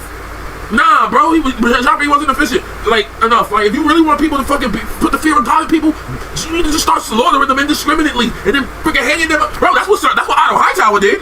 Yeah, remember that House of Dragons, bro? Episode 9 of House of Dragons. Niggas was trying to leave the city. Otto Hightower pulled up and like, who the fuck you think you going? He was like, I was just gonna head back to Dragonstone. You know Rhaenyra and them live over in Dragonstone, huh? And like, Otto snapped his fingers, bro. The next thing they wrote that nigga was ornaments. They turned that nigga into a Christmas decoration. And Otto had a lot of Christmas decorations. It was hanging people, bro. It was hanging so many people at House of Dragons, bro. The rat catchers got hanged. Aegon wasn't playing games. My boy Aegon was like, traitors and villains. Breaking his father's Lego collection. The series worked his whole life trying to build that stupid thing. And as soon as something bad happened to Aegon like, traitors and villains. Break it. Damn, I ended up talking about House of Dragons. All right, let's get back to Game of Thrones. So Tyrion in the city now, bro. And now it's a big ass war because Joffrey cut Ned Stark head off and shit. And the North is not pussy. The North, Robb Stark was mad. How dare they do that to my father? I'm going to make them pay. I'm going to make every last one of them pay. Joffrey is going to kiss the steel of my blade. And bro, after a while, the North just started dick riding out of nowhere, bro. They were like, yo, this nigga should be king of the North, king of the North. They just like they put Robb Stark in a position that I'm gonna be real. They made Robb Stark's position harder with that king of the North shit, bro. Because if Robb Stark was just a lord fighting for his father, he could have sided with Stannis or Renly, bro. But the fact that they made him king, it strengthened his position as a king, but it weakened his position out on the war front. And more or less, Like, now, and really, he's watching, but really end up chilling, bro. Really end up having a tournament every 3 days. He's just like his big brother Robert, bro. He really like, nah, we don't have a tournament, bro. I want to see Soloris in action, best this big brute of a man. Who was it? You see this big nigga in armor, bro. They didn't even know who the fuck that was. Soloris was like, shit, nigga, I'm Soloris Tyrell, bro. I'm the Knight of Flowers, Crusadermon in the flesh, Spiral Masquerade, motherfucker. Soloris got his entire ass beat, bro. Nigga, Brienne took off her helmet, bro. Everybody was surprised to see a woman under there. Like, yo, it's a woman! It's a woman! And Brienne said, yes, I'm a woman. And the first thing, she wanted, like, all I want to do is serve you, my lord. That's all I want to do. I've been wanting to serve you since I was a little girl. And Randy was like, yeah, I remember you. You that shorty at that party that everybody was calling ugly that I danced with because I didn't want niggas to hurt your feelings. I wanted you to feel good about yourself. Yeah, I remember you. Yeah, damn, you got strong. You do push-ups and sit up every day. I'm trying to fitness membership, your grace. Good. You can join my rainbow guard. So Loris was mad. He was like, you want to let her join the rainbow guard? The fuck wrong with you, really? Really, like, nigga, she beat your ass? Hell yeah, I'm gonna let her join the rainbow guard. Nigga, after that, so Loris was like, word, that's how you feel? Wait till we get in the bedroom, bro. Nigga, when Ridley and Loris got into the bedroom, Loris didn't want to get that nigga no pussy. He want to get Ridley no pussy. He was like, nah, I'm good. And Ridley's like, come on, I shaved for you. Come on, I'm not scared of blood anymore. And Loris was like, nah. You a whole ass kid, bro. You married to my sister. You over here shagging me? Over here having me shag you and shit? Nah, go over there and fuck my sister, bro. How you gonna with my family and you in the bed with me? Go over there. And then he go over to Marjorie. Marjorie, a real one, bro. Marjorie pull up. She was like, you like me better like this or like this? Marjorie put the titties out. Nigga, really looked at them shit. He was like, I don't like titties, though. Gay. I like penis. I don't like titties. Like, I'm good. This shit not doing it for me. And Marjorie knew. She sensed this shit was gonna happen. Marjorie like, you want me to bring my brother in here? And really looked at her like, yo, what you talking about? Marjorie looked at that nigga like, nigga, we do not need to play no fucking games. I want to be queen. And the only way that works is if you put a fucking baby in me. And you can't get that up right now because you don't like pussy. So let me get my brother in here and we can work together and we can make this shit happen. And Ridley was like, nah, just give me some time. Nigga, you might not even get no time. Nigga, you might die tomorrow. Really, I'm not gonna die tomorrow. Nigga, not tomorrow, within a fortnight, I don't know. This world's scary. This shit like Squid Games. And really like, I'm not playing any games. And then Marjorie like, could've fooled me. When's the last, did you march against anybody's army yet? Or you just been chilling for the last fortnight? And then really like, whatever, I'm tired. So now Tyrion's back at King's Landing. Now Tyrion got a hard task ahead of him. He remember what happened in Ned Stark. He remembers how niggas betrayed Ned, niggas backstabbed Ned. He don't know who did it. The reason why Tyrion don't know who did it because you can't trust nobody in King's Landing. It could have been anyone. It could have been that old ass nigga Parcell. It could have been that bald ass nigga Varys. It could have been that ditty ass nigga Littlefinger. It could have been his own sister. It could have been his brother. It could have been his father. He don't know who or what were the reasons why Ned Stark dealt with him. But he was gonna figure that shit out. So Tyrion decided to come up with a strategy. He said, I'm gonna tell 3 niggas 3 different things, and I'm just gonna wait after that. I'm just gonna sit and wait. Nigga told the first person he came to was Parcell. He was like, yo, Parcell, I want to sell Marcella to Dorne so we can get support from the Dornish. I need you to keep this a secret. Oh, yes, I'll totally keep this a secret. Yes, indeed. Varys, I want to sell Marcella to Theon, to Balon Greyjoy so they can marry Theon so we can get the ships. Varys like, nigga, you know I know you're bullshitting me. Look, Varys, can you make this happen? Alright, sure, why not? Littlefinger, I want to sell Marcella to Robb and Arryn. Why the fuck would you want to sell her to Robb and Arryn? Didn't Lysa try to eliminate you? I understand all that, but we in the middle of war right now. I just need you to do this for me. What the fuck is in it for me? You know I don't do anything for free, Lannister. Well, I'll give you a lordship, and you get to be Lord Paramount of the Riverlands, and you get the Vale. No, not the Vale. You get Harrenhal. Littlefinger, he's a Harrenhal. Littlefinger wanted to be a lord his whole entire life, bro. Like, the one thing that was holding him back was he didn't have that title. Like, yeah, he doesn't have the title Lord Base, but he's Lord of the Fingers. Having a bigger castle will allow him to make bigger fucking chess moves. So he's like, hell yeah. And Tyrion's like, alright. So Tyrion went back to his chambers. He poured him some wine. Oh yeah, I forgot to mention, he has a shorty named Shay. Like, yeah, at the first couple of seasons, they were like inseparable and shit. He has to hide this bitch from his father because his father don't like it boring and shit. So he come talking to her and shit. And when he pull up there, the first nigga he sees is Varys. Varys over here looking at that nigga like, yeah, what's good? And Tyrion threatening that nigga Varys like, hey yo, I know how this game is played. Don't you ever try to press me in my own home ever again with my girl. And you're like, I will have you thrown into the sea. And Varys said the most gangster shit ever. Varys said, you'll have me thrown into the sea. You might be disappointed with the results. The waves come and go, the big fish eat the little fish, and I just keep on paddling. I'm like, nah, these spy masters is gangster, bro. They be having the most gangster one-liners ever, bro. Every time they open their mouth, they about to spit a poem to you, nigga. I'm like, nah, bro. These Varys and Littlefinger, hands down, my 2 favorites, besides the fucking Lannisters. Let's get back to work. After a while, Cersei comes in the room, start crashing up. The fuck you mean, Marcella, go in the door? Fuck out of here, open my dead body. Nigga, after that, Tyrion already knew what needed to happen. Pycelle needed to be chastised because he was the only person that I told that information to. And Littlefinger got very upset because he heard Cersei crashing out. He heard all of this shit. They gave him, I don't appreciate being made a fool of Dwarf. And then he offered him Harrenhal and that shit. And then Littlefinger went on his merry way to go to the Baratheon camp to see what the fuck he was going to do over there. But then after that, the nigga threw Pycelle in the dungeons, cut his beard off and everything. I didn't like his beard. Had Bronn cut his shit off. Nigga still had the hill tribe with him and shit. Nigga still had Shagga shut of Dolph with him. They threw that nigga in there. Now we gotta deal with Stannis Baratheon. And meanwhile, Stannis Baratheon just burning niggas alive. Just listening to some bitch that listens to a furnace all the time. Melisandre crazy. You know what Melisandre remind me of? Melisandre remind me of the shaman bitch from Squid Games, bro. Except she actually does have powers, bro. But they almost the same bitch. If you would have gave the shaman bitch actual water power, she would have just been oceanic Melisandre, bro. But nah, bro, Melisandre was like the night is dark and full of terrors. Sacrifice them all to Allah. Burn them all, my lord, burn them all. See, this was just like, just so long as he gets me the Iron Throne, I don't care, bro. These niggas can die. And so Davos was like, yo, Lord Stannis, I don't think we should listen to her. And then this bitch be wildin'. And Lord Stannis is like, yeah, bro, but this bitch got superpowers. Do you know anybody here with superpowers, bro? Do you? Last I checked, I don't. Not in this universe. Maybe somewhere in Gokai's part and shit, but not here, bro. Nah, nobody got superpowers over here, nigga. We normal. It's a low magic world, bro. So this is the most magical bitch I can find. She gonna give me everything I want, and I get to cheat on my wife. I hate my wife. I don't like her. I fuck that bitch out of obligation. I fuck Melisandre out of pleasure. It's a difference, Sir Davos. Oh, it's thirst. But that's not the point, my nigga. I need to, bro. So Stannis met with his brother Ridley. And he's like, yo, bend the knee, bro. You know I'm supposed to be king, bro. I'm literally the second born, bro. You kids is bastard. Really like, yeah, I know, but nobody like you. Niggas fuck with me, so you should just, since everybody fuck with me, you should just join me. And Stannis like, nah, that's not how it works. It's not how the rules are. Really like, nigga, fuck the rules, nigga. We break the rules during the motherfucking war. That's all we do is break rules over here. And really like, nah. And then Stannis looking at that nigga like, bro, if you don't bend the knee, I'm going to destroy you. I just want you to know that. I don't care, bro. Like, I don't want to be king. I have to be king because I don't trust nobody else besides the king to do this fucking job. It really pulls out the peach and he just starts eating that shit. He's like, yo, you should eat some of this peach, my brother. Come on, eat some of the fruit of life. And then Stannis is like, oh, you just gonna knock me like that copy, mother nigga. Say less. Don't expect to live for the next 4 days. I just want you to know that. And then he dipped. It really thought that nigga was chatting, bro. Then my boy Pip-Head Lord Baelish finally arrived to the king. Oh yeah, I forgot Catelyn Stark showed up. Catelyn Stark showed up. She done talked to Renly. She done called all of his knights off. She was like, these are the nights of summer and winter is coming. And then my boy Lord Baelish pulled up with Ned Stark's bones, and the first thing he was trying to do was secure the bag. He's like, now that Ned Stark is dead, I'm going to try to secure the bag with Lady Catelyn. She'll have no choice but to smack the shit out that nigga. Don't you ever come and talk to me like that, Lord Baelish. What the fuck is wrong with you? I'm a freshly widowed woman. I was just thinking, Lady Cat. Nigga, no! I don't like you. Maybe at one point, I fucked with you as a friend. But now I don't fuck with you no more, bro. My husband is dead. My family's at war, and I think some of this shit is your fault. I don't even know. But my spider senses is tingling and telling me not to trust you. But Lady Catelyn, you're a widow. You can remarry and you can no one's ever fucking this pussy again. I'm dying like this, nigga. The only thing I want is revenge for my fucking family and my daughter's back. If you can't make that shit happen, get the fuck out my face. Littlefinger goes like, oh shit, you want your daughter's back? Well, I can make that happen. Word? Yeah, Sansa, Arya too. I got Arya, yeah, just as wild as ever.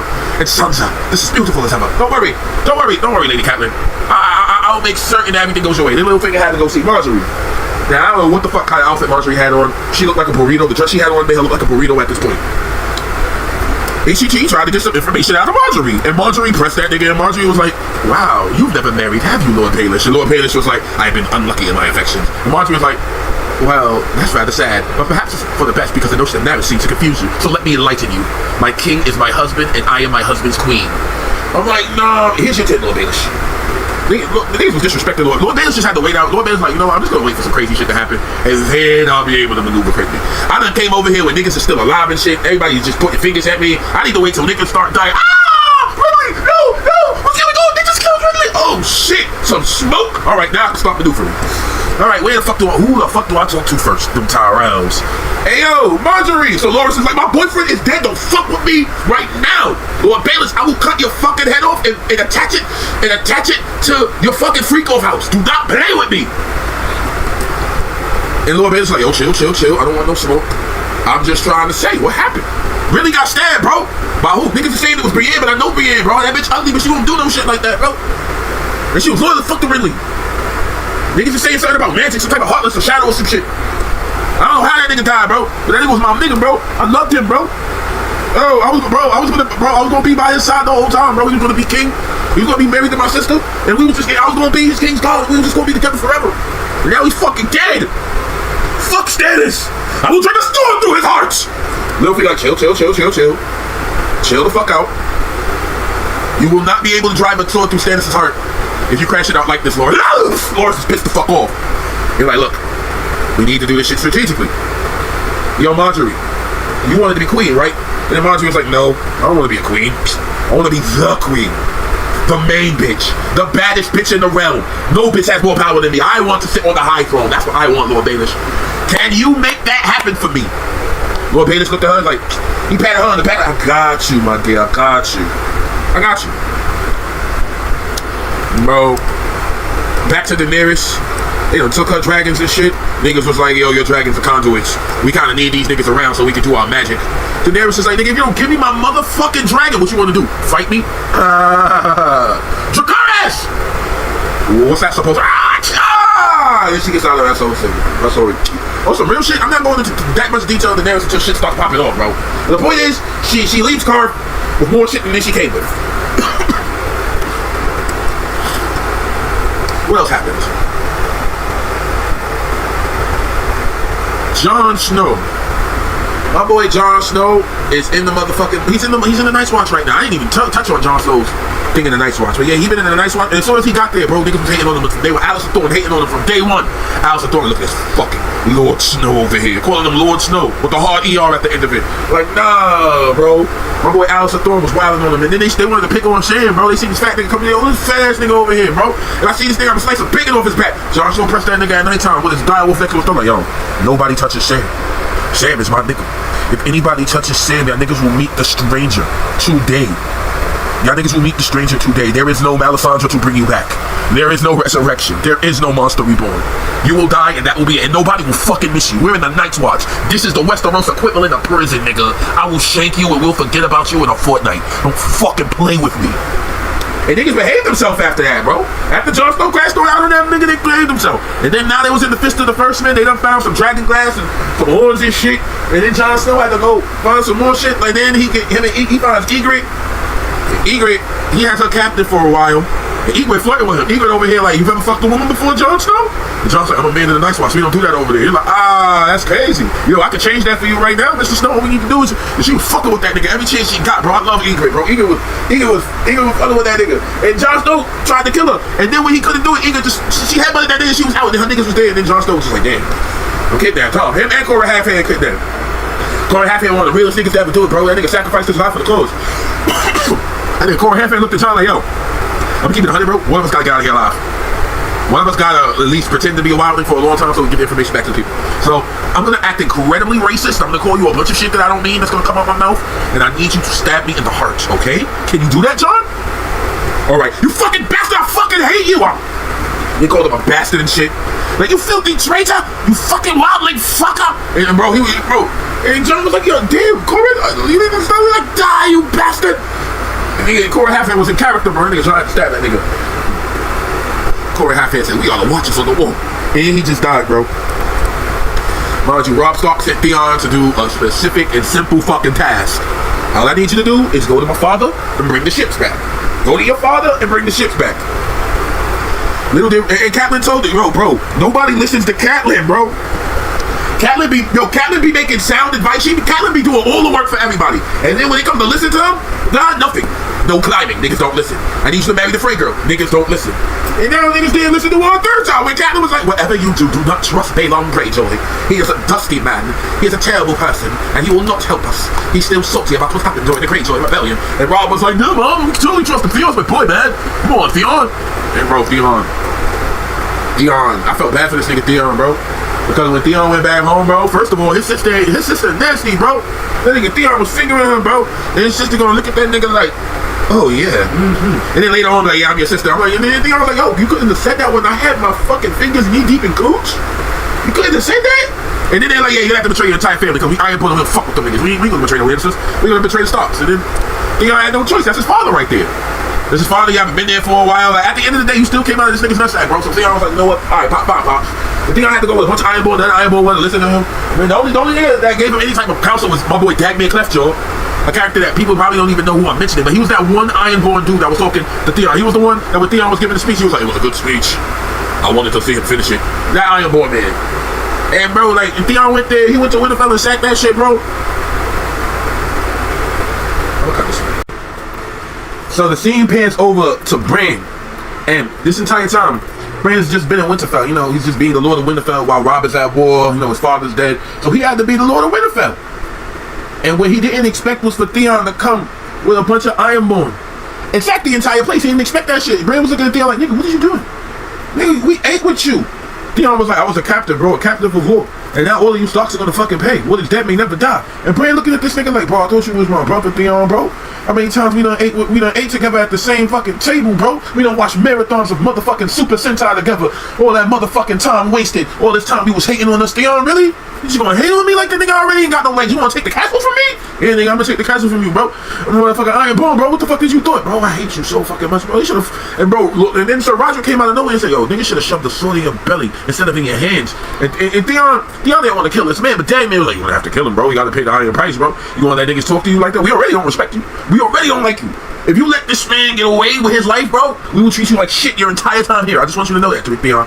So Theon didn't want to look pussy in front of his nigga, so he had to. And it took him a long time to cut Sir Roderick's head off. It was like this man was trying to try to chop down a tree with a wilted sword or something like that. He took a long time. Like Jon Snow, when he had to cut off Jane's sling head, it was just one clean slice. Shing! But Theon was hammering at that for a moment. And then Osha, the wildest shorty that they done captured, because she was trying to escape. Because she was trying to escape from the White Walkers and shit, so she done climbed the wall, and they captured her in season 1. But ever since they captured her, she kind of became like a mother figure to Bran while his mom's away. She became like a mom figure to Bran and Rick on. And she basically told Bran, like, yo, we gonna get out of here. Don't worry about this, bro. We need to get out of here. The Ironborn already. Your vision was true. I remember that dream you said, because Bran be having visions and shit. Like, you know, he be like, ever since Jaime this has spotted him out of the castle, like Bran just be having dreams and visions of a 3-eyed raven that he has to go north so he can find out some sort of ancient secrets or some shit like that. And one of the dreams he said he dreamt the sea came to Winterfell.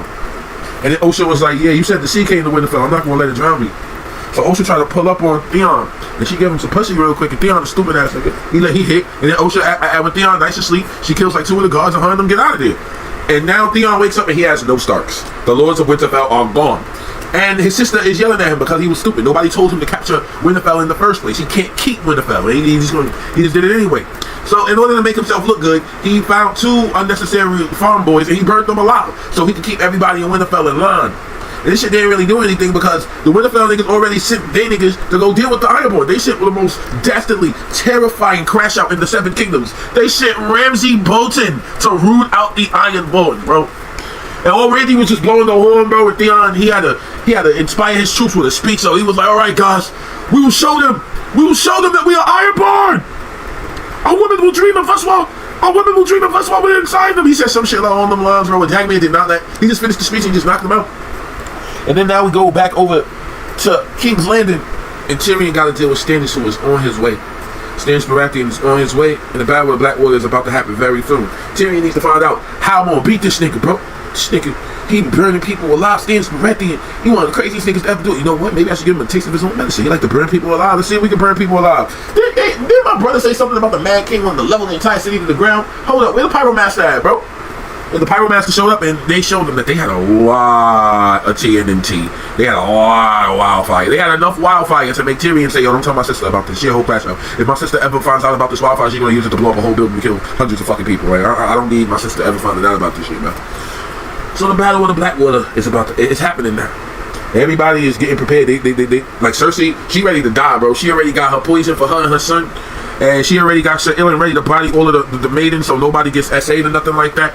And Sansa Stark is just in a horrible situation, bro. She got to deal with a drunk Cersei, and she got to deal with Shay. And Shay, a real one. Shay had the shake on. Shay said, "Nobody is stopping me." Shay was a real one the entire. Also, real shit. Shay was a real one for the first 3 seasons of Game of Thrones. Then in season 4, she just became a filthy, backstabbing, conniving little traitor. But aside from that, bro, now the battle was happening. And Stannis is marching, bro, and he's marching.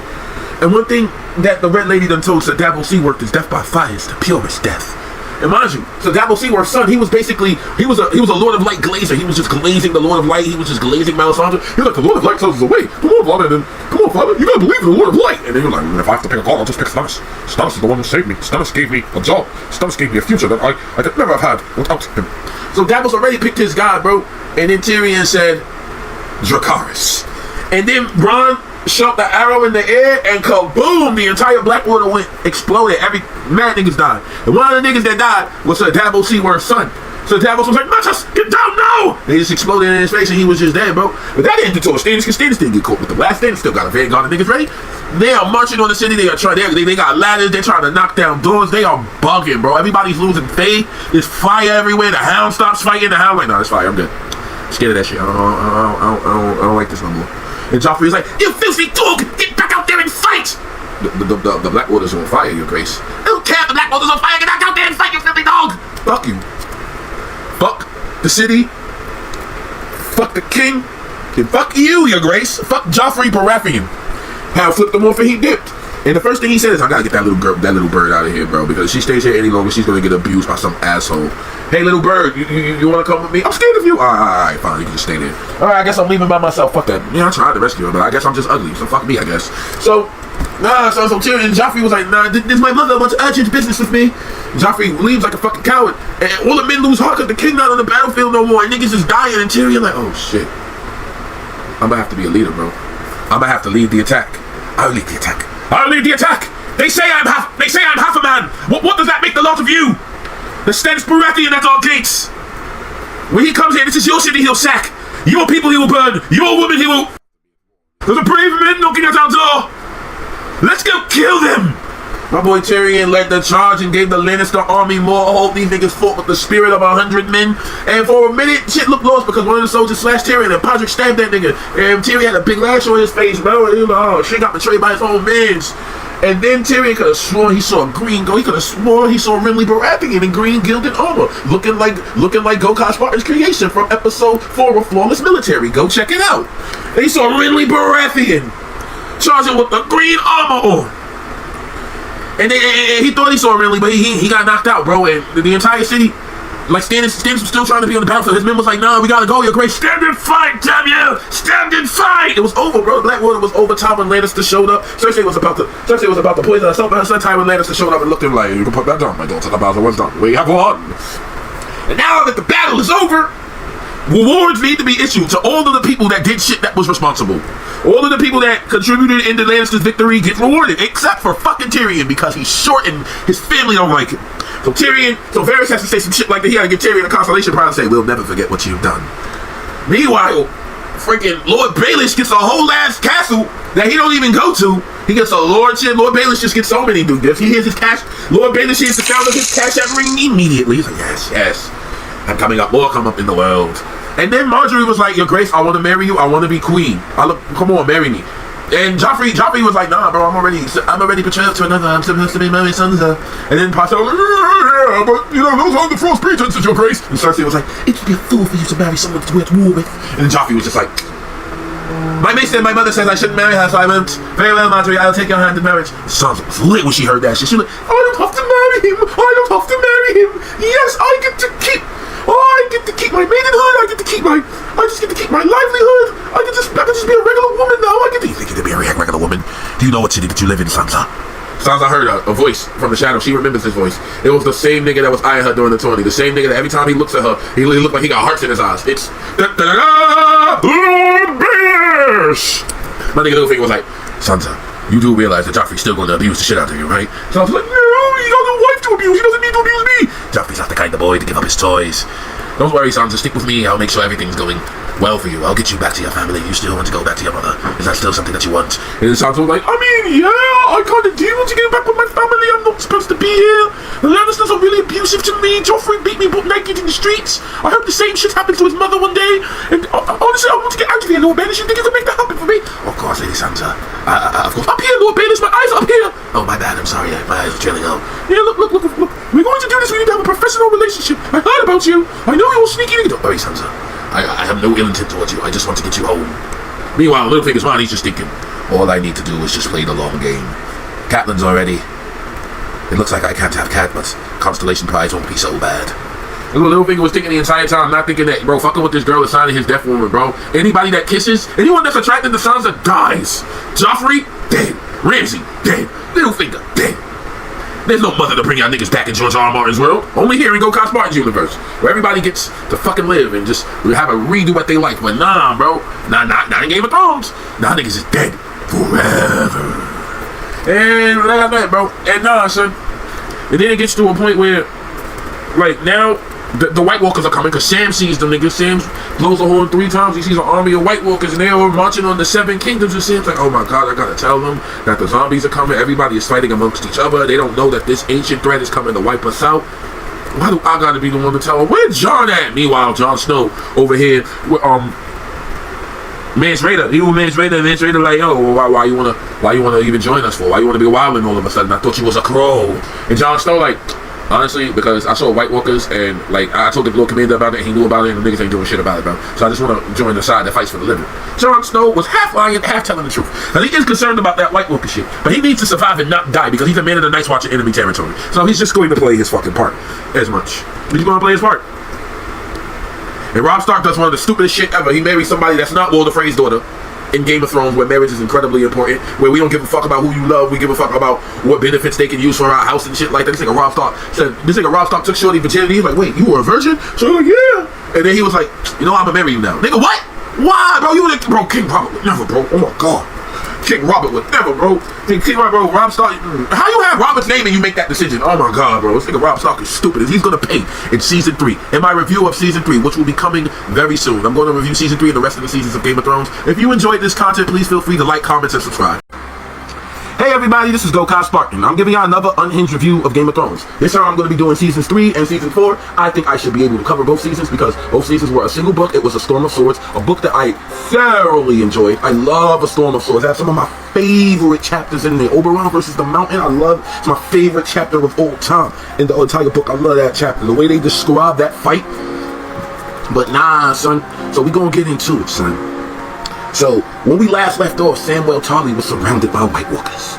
And Palan Armor got him out of there. It got him out of there. Like, Sam was too important for the plot. The White Walkers were like, oh wait, that's Samwell Tarly. We can't kill him, guys. Even though we could literally walk up to him and stab him right here. Like, I'm pretty sure he's not faster than the whole army, but we're gonna let him live.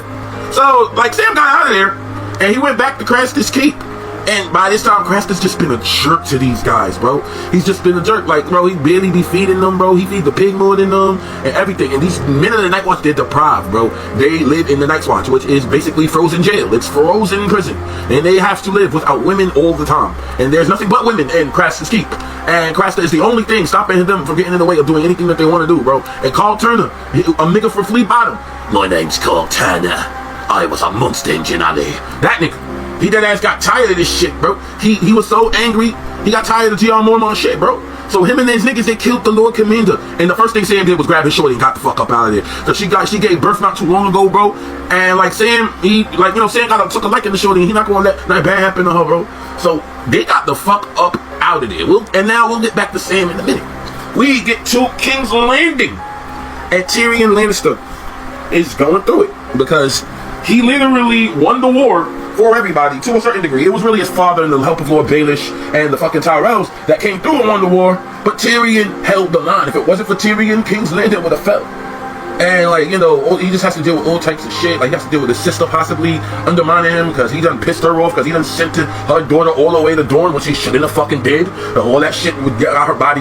Yes, I understand that, you know, things might be a little bit different in the books, but as far as I'm concerned, bro, the show is canon. It ended, the books didn't. And until the books end, we'll see what happens there. But I'm just here to cover the events of the show. So Cersei Lannister is, as a mother, she's upset at him. Like, yo, you took my daughter and you sold her to Dorne, bro. You sold her to a bunch of people that don't like us. Like, you do realize that you just made life hard for my daughter, right? And Tyrion's like, yeah, but we kind of need the support of the Dornish. And Cersei's like, all right, little nigga, I'm gonna make your life hard from now on, bro. I better not see you at Littlefinger's brothel. I swear to God, if I see you at Pimp and Lord Baelish's brothel, I'm going to take whatever bitch there and I'm going to do to her to what the Galactic Crash House do to the Power Rangers in Go Cos Spartan's videos. And that's what I'm going to do to her. Because you got me fucked up, Lord Tyrion. And that's my daughter right there, nigga. And Tyrion just, like, you know, that was just a blunder on him. I understand it. Like, People don't really talk about the blunders that Tyrion had, but there was a lot of mistakes that he made early on that they paid for. That was one of them. And like the Littlefinger, my boy Peter Baelish. Sorry guys, I love Baelish, but my boy Littlefinger, that like at this point niggas is talking shit about Cersei and the kids. So Littlefinger thinking he's smart. He was over here like Cersei and Littlefinger was shit talking each other. But Cersei was like, I heard a song once of a boy from modest means. He fell in love with a girl. Unfortunately, she had eyes for another. And Littlefinger was like, oh, weird situations can happen in a family, especially when they're in the same household. Brothers and sisters could even develop the same type of affliction for each other, and when these type of afflictions become public knowledge, there's only one simple truth I heard. Knowledge is power. Nigga, what the fuck did you just say to me? Did you just call me a bitch-ass nigga in my face in front of all my season? Slit his throat now! Nah. Let him live. Turn around. Walk around 3 paces. Go take a leak in the corner. Alright, you seen that, Littlefinger? Power. It's power. Don't you ever try to press me in the middle of motherfucking King's Landing in front of all these peasants again. I will fuck you up. I am not Ned Stark. I am Cersei fucking Lannister, and I'm like that. And Littlefinger just had to eat that, bro. It was like, fuck. Damn, bro. Am I gonna get treated like a pussy every 3 seasons? Am I gonna get yoked up, bro? I swear to God, I'm tired of this shit, bro. I swear to God, I'm tired of this shit, bro. They treat me like a pussy every 3 seasons. The first season, I got yoked up by Ned Stark. Season 2, Lady Catelyn didn't even accept my advances. She put a blade to my neck. And so did Dolores Tyrell. And now in season 3, we have Cersei Lannister threatening my life. Oh, I'm gonna get my dick back in season 4. Just you wait. Like, nah, Littlefinger wasn't playing, bro. Cause Littlefinger petty like that. Like, low-key, they just think they can hurt Littlefinger. And they think they can just do anything to him and they can get away with it. No, nigga, I'm poor Baelish, nigga. I'm the mastermind. I am the puppeteer. Nigga, fuck out of here, bro. All of you niggas was gonna end up in a box. I'm gonna end up in a fucking box too. We're all gonna fucking end up in boxes together. And guess what? We're going on a one-way trip to the 7 fucking hells. And I'm driving that boat, nigga. And while I'm driving that boat, let me make sure that my investment is still running smoothly. Yo, Sansa, you good? I'm good, Lord Baelish. I'm just happy that I'm not going to have to marry Joffrey anymore. And my life is ever so splendid. The Tyrells came, and ever since they showed up, my life has just been amazing. Yeah, the Tyrells showed up. Well, the Tyrells been there since season 2, but they ain't getting landed now. And they brought Granny. They brought Abuela Olenna. So Abuela pulled up, and Abuela was like, my dear, you look like you've seen a ghost. Please sit down. And he was like, she was like, now, I want my cheese. Oh, we ain't got no cheese. What do you mean we ain't got no cheese? You ate all the cheese. You said every time you come to the garden, you eat the cheese. Then go get more. So Olenna wasn't playing with him. You better bring my motherfucking cheese. And Olenna just asked Sansa a simple fucking question. A very simple question. Olenna asked her, Sansa, my dear, please tell me, and I need you to be honest. This Joffrey, what type of person is he? And Sansa's words got caught in her throat. Joffrey is the most magnificent man in the world. He's literally a bloody Power Ranger. He gives to the weak. He saves the world from threats. And they just looked at him like, bitch, if you don't stop lying in my face, I will slap the shit out of you in front of all of these people. Now tell me the truth. And Sansa was just like, that nigga's a monster. He killed my father and made me look at it. And every now and then he'll just over there, he undermines me, he says things about me. He has some man tried to beat me. If it weren't for Tyrion and Sandor Clegane and Lord Baelish, I would be in a terrible fucking position right now. And Olenna's just like, okay, I see. Very well then. Please don't tell nobody, I don't want to die. Like, I'm literally a prisoner of war here. Like, I don't have freedom. There's daggers to my throat every day and they're all invisible. So please don't worry, my dear. You have nothing to worry about. We didn't see this scene in the show, but I'm about to reincarnate this scene right now. After that, Olenna pulled up to pimp hand Lord Baelish in his brothel. Lord Baelish was just sitting on his throne. Picture of the All-Mother in the corner, smoking a blunt. My, Olenna, you've come to my humble abode. How may I help you? We have some troubling news, dear. That Joffrey, he is a monster. Oh, indeed, he is a monster. A quite useful monster. I'm pretty sure he's been useful for your endeavors, but he hasn't been useful for mine. Oh, I know. That Joffrey, he has been useful. Whispered in his ear and he gets rid of my enemies without a whim. Oh, so that's what he is to you. Yes, but don't worry. He's expendable to you. And he's also expendable to me. Can't have a cruel puppet like that working around. So what do you have in mind, Olenna? I want to be discreet about this. I want Joffrey to perish. And I need someone to take the fall for it. I have the perfect individual to take the fall for it. And who might that be, Lord Baelish? Tyrion Lannister. He is literally an enemy of Joffrey. He abuses Joffrey, lays his hands on him every chance he gets. Joffrey cannot stand him, but Joffrey will not do anything because he's family. However, Joffrey likes undermining him, and I can help in that. And how are you going to do this? Quite simple. The War of the Five Queens is quite a spectacle. What we'll simply do is we'll hire some men with the same affliction as Tyrion to reenact these places. Everybody will be in laughter. It'll be just as if Dave Chappelle and Cat Williams showed up and he just started telling jokes about the entire Seven Kingdoms. Everybody will just start laughing. Oh my, that might be a spectacle. Spectacle indeed. And not only that, I've already started placing Sansa on the chessboard. All you need do is place the poison around her neck. I've already given it to one of my clientele, a worker of mine. He's a fool, but he'll do his job correctly. At least I can account for him for that. Oh, you've already thought of some of this ahead of time, Lord Baelish. Oh, of course, I have little birds everywhere. Some of those ladies in your attendance. Who's to say that I'm not privy to the information that they have? You're quite the serpent, aren't you? But if you ever try to snake me, just know that you will go down. I'm not to be trifled with. Oh, I heard about you, Queen of Thorns, and I would never try to snake you, as you so put it. But this will be quite useful for both of us. We just need to wait. There's several irons in the fire. As it stands, Lord Tywin is trying to deal with the Starks. Let's wait for that one to move over, and we'll save this little performance for Joffrey and Marjorie's wedding. Very well then. So we are aligned. Indeed we are for now, Lady Olenna. We are aligned. So that's how I would think that conversation would go if they were to ever do such a conversation. I might do a couple of those throughout this video just because I just like voice acting, guys. I've been voice acting since I was 3 years old. Since I've been doing the voice of Green Ranger Tommy Dragon Sword. I've been ever since that. I was playing with my toys when I was 3. I had the Green Ranger, the Red Ranger, the Blue Ranger, the Pink Ranger, the Yellow Ranger. All of them. Megazords, all that, man.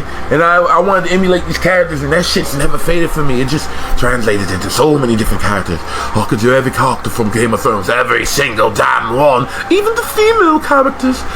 To some degree, I could do them. But as you can see, my voices for the Game of Thrones catalogue are quite up there. I have quite the catalogue of voices. I think I could do damn near any character from Game of Thrones. It's quite fascinating, really. But yeah, so basically, I've been voicing these characters for a while, but let's get back to the nitty gritty.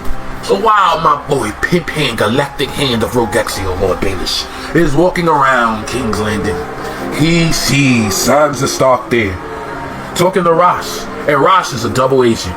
I feel sorry for her because she doesn't know the type of nigga she is fucking with. She's fucking with one of the most wicked niggas in the Seven Kingdoms, bro. And she's over here saying shit like, don't trust him, this, that, and the third. Well, she's giving Sansa some good advice, but your death warrant has been issued. Well, Lord Baelish pulls up to Sansa, and he's like, Sansa, my dear. So what are you thinking about right now? I'm tired of this place, Lord Baelish. I don't like the way men look at me here. The Lannisters are mean to me. Can you please make it so I can get home? Yes, Lord. Yes, Sansa. I can make it so you can go home. Lord Baelish, my eyes are up here! I'm sorry, Sansa. You were just quite much. I don't want to hear it! You nasty! If you want me to go home, you have to stop scolding me like I'm some sort of child. I'll try my best, but you got to stop acting like a fucking creep. I'll try my best. Anyway, are you going to make that shit happen to me or not?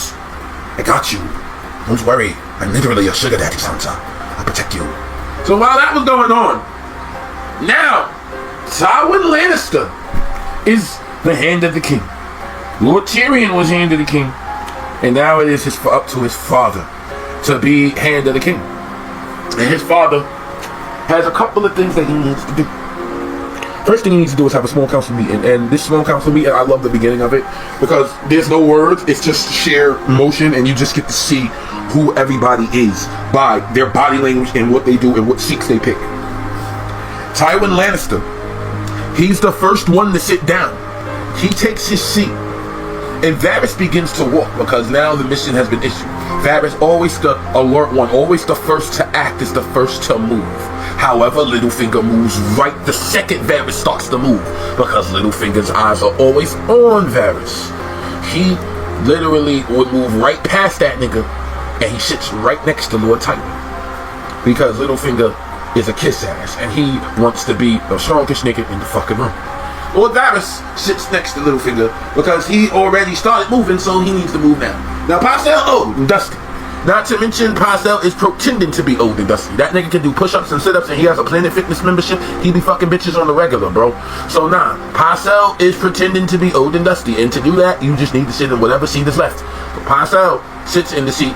Now, Tyrion's standing there, and Cersei, the Empress, the divine Cersei, brother fucking Lannister, pulls up. And she decides to take her seat across from Littlefinger. Because Cersei probably doesn't think highly of Varys or Pycelle. We already know she don't like Pycelle. She got a whole new Grand Maester in season 4. Just because she don't like that nigga. And Varys, it's never been explicitly explained her relationship with Varys, but I could just assume Cersei doesn't like anybody. And she don't like Littlefinger either. But Cersei is just as much of a kiss ass as Littlefinger, and she wants to kiss her father's wrinkled posterior just as much. So she's gonna sit across from Baelish, right next to her pops. And Tyrion did the most boss move ever. Because Tyrion don't fuck with Pycelle or Baelish from a hole in the wall. He fucks with Varys, but Varys is already in the middle. He probably wanted to sit next to Varys, but Pycelle took the seat and Baelish took the other fucking seat. So what does Tyrion do? He drags the seat over and he brings it to the edge of the table. I might just cover season 3 because if I cover season 4, the shit gonna be out. But let me get back to it. He sits at the edge of the table right across from his father, looking at him at eye level, at equal measure. He's not a kiss ass like fucking Littlefinger or his sister. He is not just happy to be there like Pycelle. No, he sees himself as Tywin's equal, and rightfully so, because he is Lord Tywin made small. He has all the intelligence, cruelty. He has all the intelligence, brilliance, and flaws that Tywin Lannister has, with none of the cruelty. And they have their small council meeting. And the first thing they need to do is they need to figure out who the fuck is going to run the finances in the Seven Kingdoms. Who's going to run the money? Because Pimp Hand Lord Baelish has been busy. Diddy has been busy. Diddy has been busy making moves, talking to people. He's busy with the Tyrells throughout the entirety of season 2. Little Peter Diddy Pimp Ham Lord Baelish has been incredibly busy throughout the entire Seven Kingdoms, making a name for himself, yeah? That nigga been making a name for himself like Gambit in the multiverse movie, nigga. That nigga Lord Baelish done got Harrenhal, which doomed him because now he's cursed to die and may have no children, which I think is cap, because I think Sweet Robin is his child, because Jon Arryn was shooting blanks. Jon Arryn was shooting blanks, bro. Lord Baelish wasn't shooting no blanks. That child is not fucking Jon Arryn's. I believe that child is Littlefinger's, and we just not talking about it, bro. Because he's sickly, he's weak, he's frail. Like, he's a kiss ass just like Littlefinger. I'm going to make the bad man fly. Nigga, Lord Baelish, that's your child right there. Just like Jaime Lannister can't say that them kids is his, Lord Baelish can't say that kid is his. But the point I'm trying to make is, god damn it, I covered Littlefinger for a long ass time. But the point I'm trying to make is, now that Lord Baelish is busy being important, somebody has to handle the finances. So Tywin's like, who's going to handle the finances of the Seven Kingdoms? And Tywin was like, you're going to be the master of coin. And Tyrion was like, nigga, I'm good at spending money, not good at, I'm rich. This should be no problem for you. You wanted to prove your worth. And bro, he had to prove his worth and all that. So now, we gonna skip over to Jon Snow. And Jon Snow is in the wildling territory. He is in enemy territory. He is a man in the Night's Watch. He's a man in the Night's Watch in enemy territory. And he has to pretend to be a wildling. And it gets to a point where Ygritte wants to put that shit to the test.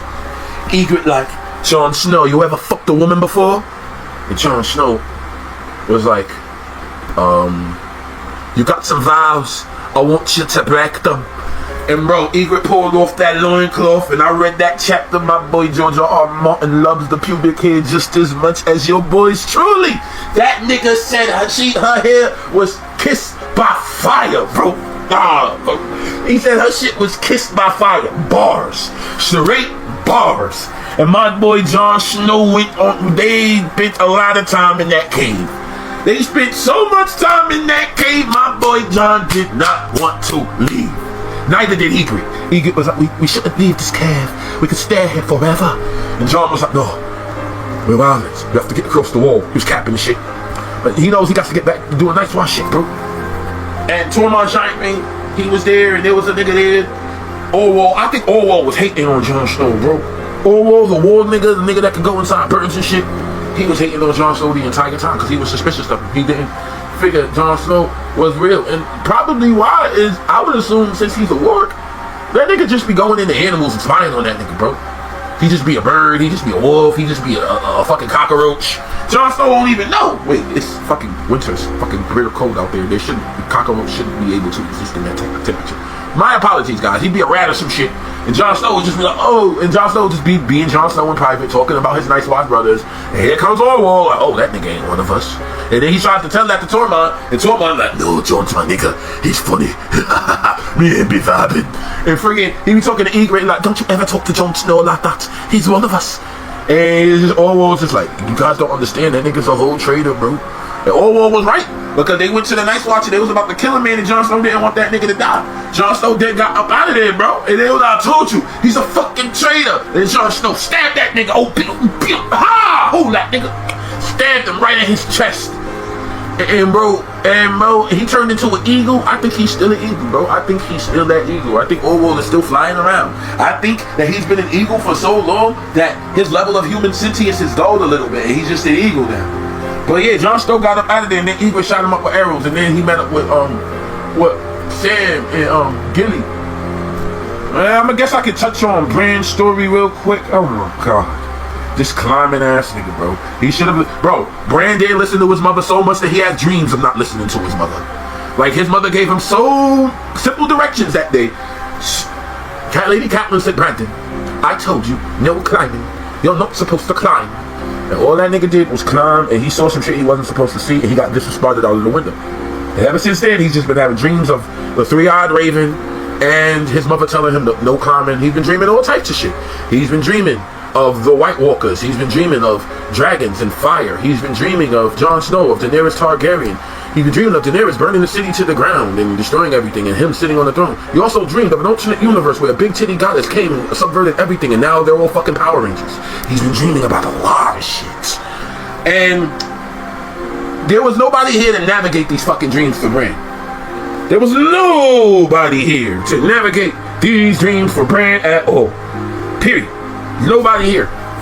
In the books there were, because Jojen Reed was there in the books when Theon was out here being an ain't shit ass nigga with Dagman Cleftjaw. Yeah, Jojen was there. But in season 3, they threw his character in there and they had to reintroduce him and Mira Reed. So Jojen, he's experienced in this werewolf shit. Jojen eats mushrooms every day. And he just be tripping the fuck out and he just be like, okay, this is where we need to go, guys. And Jojen just be high and he just be doing his way. He's so experienced in this werewolf shit because them niggas are from the chronic men. They're from the neck. They're from the north, but they're from a part of the north that's like the swamp people. And Ned Stark's father was friends with their father. So yeah, they traveling around. Osha don't fuck with these niggas, bro. Osha hates these niggas, bro. Cause Osha been taking care of them ever since season 1 and season 2. She's been taking care of these kids. Osha basically they new mommy.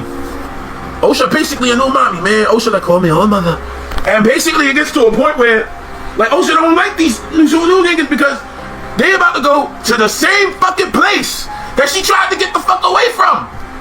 She tried her hardest to get away from this fucking place, bro. There was nothing but White Walkers and ice demons and nothing but death and uncertainty there. And she wanted to get away from this fucking place, and these crazy ass, high ass mushroom motherfuckers is like, nah, we need to go over there, bro. There's some shit over there. And they're like, what shit is over there? The three-eyed raven, you sound high. I am high, but I'm telling the truth. We need to go over there and see the three-eyed raven. These niggas sound like they was chasing a goose, bro. You remember that episode of South Park when they was chasing the dragon, bro? And they had Heroin Hero where they had to chase the that's one chasing the three-eyed raven. See, like Osha was like, oh no, I'm not going back there. My husband died over there, bro. I'm gonna take the little one and we're going to survive here. I'm gonna be real, Osha. You should have went with Brandon because you staying here, you're gonna get caught lacking by a very terrible tyrant. A terrible tyrant like likes to dismember. If you know what I mean. Theon knows what I mean. He used to have a member until he got dismembered. And Theon, I felt bad for my boy Theon, bro. Because Theon loved using his member. He did it for the entire 2 seasons, bro. Like, it was his member that fucking got him in trouble. That's why he lost the Stark girls. Because of his member. And Ramsay, being Ramsay, because Ramsay's just an ain't shit individual. This nigga's a whole walking galactic crash out. This nigga Ramsay, he just tortures Theon. He asks him some questions. He be lying to him and shit. Ramsay's just a big overgrown bully with a Joker smile, bro. And he didn't even learn his name until after the motherfucking Red Wedding, which we're gonna get to in a minute. We're gonna get to Robb Stark. Now Hoster Tully just died. They had to make a funeral to them. And Edmure Tully, nobody. Whatever you do never give that nigga Kimberly's power coin ever again. Never give that nigga a bow and arrow ever again. You make the great Amy Jo Johnson look bad, bro. You make the great Hawkeye look bad, bro. Nah, son. Like, nah. So my boy Emmanuel Tully was just out here failing at life. And here comes Brandon the Blackfish. The Blackfish is called the Blackfish because he don't want to marry. They told Brandon, yo, you need to get married so you can benefit the house Tully. Brandon like, nah, I like stabbing niggas. I don't want to marry nobody. I'm good. I don't want to go through all that. And they're like, yeah, but we gonna shun you if you don't do that. And suck my dick then. Do it. I dig. And so that's just been Brandon Tully's entire life. So, he just, he uses Kimberly's power bow and he shoots the arrow and it does what it needs to do. The corpse gets on fire. The funeral is had. Now, Robb Stark's bannermen are tight at this nigga because because Catelyn let the Kingslayer escape. And they have Lannister prisoners and Robb Stark doesn't want to murder them. Robb is like, no, we can't kill them. They're still our prisoners. And Robb Stark already did dumb shit by marrying a bitch that is not a Frey woman.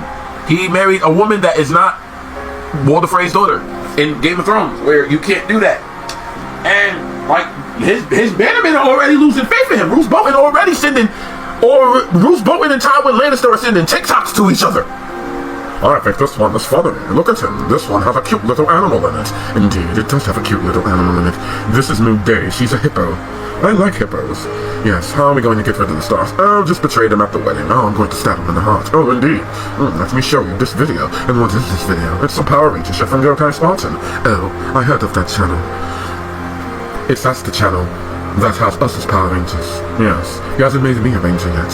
Probably going to be a Galactic Crash Out. Oh, but he already has you with Arceus Gill. I'm not Arceus Gill, he's just using my voice for that. Well, either way, you're still there in some shape or form. Anyway, we're going to make sure that the Red Wedding happens and they all burn. Yes, indeed, we will. And what ended up happening was, bro, Rickard Karstark is a Crash Out. He decided to just stab the Lannister kids. He stabbed them, and then Robb Stark took his head for that. Robb Stark was like, you disobeyed my orders, now you must die. And everybody's like, you shouldn't kill him. He has people that are loyal to him, people that fuck with us heavy. Please don't do it. And Robb just, the Stark children, nobody listens to Catelyn. Nobody does. He's just, shing! Please, Robb, no, shing! It was over. And nobody listens to Catelyn. I feel sorry for Catelyn because nobody listens to her, bro. Nobody listens to her at all. Period, point blank. So now we get back to King's Landing. And what ends up happening is Varys, who doesn't like Littlefinger, decides he wants to undermine Littlefinger. That he's going to talk to Lady Olenna and they're going to marry Loras Tyrell to Sansa. Now Sansa is lit. Because Loras is a chat. In Sansa's eyes, Loras is beautiful. Sansa looked at Loras the same way Boma looked at Zarban when she was on planet Vegeta before he made that transformation. But little did Sansa know, Loras had a secret. Loras wasn't batting for that team. But the way I look at it is, even though that would have happened in the standards of Game of Thrones, that would have at least been a safe marriage for Sansa, because Loras and the Tyrells wouldn't have done anything for her. The problem is, Loras, he partakes in activities, and he talks to niggas that fuck with niggas that fuck with other niggas that you don't want to hear this information.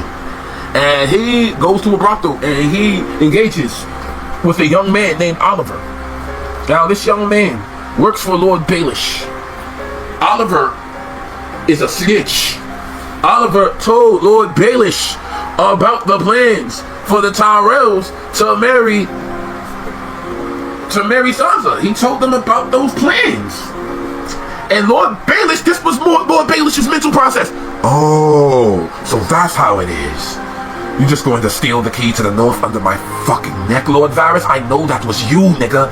I know that. Oh, you got me so fucked up, Lord Varys. You don't understand the levels of fucked up you got me. Oh.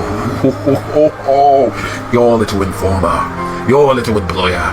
Her days have come to an end. I'm going to go pay Joffrey a little bit of visits. Oh, I'm going to pay him a visit, and me and him are going to have a brief conversation. A conversation that will leave your employer no longer with us. And then when you think this plan will succeed, no, I'm going to go right over your head. And this is how the conversation went with Lord Baelish and Tywin Lannister. This is me. So this is me, and this is just going to be my own version. These characters are going to be slightly out of character when I do this right now, because I feel like it. My nigga, Lord Tywin, what's good, Lord Baelish? What's up? Over here backstabbing and betraying people. Yes, I see you're still stabbing motherfuckers at weddings. Oh, you know about that? Yes, I heard my little birds told me about your red wedding plan. It's a good plan, don't you think? Yes, but please just make sure Lady Catelyn doesn't die. I don't know about all that. I don't know if I can do that. Littlefinger's internal monologue. Alright, fine, I'll undermine you in the future, but for now.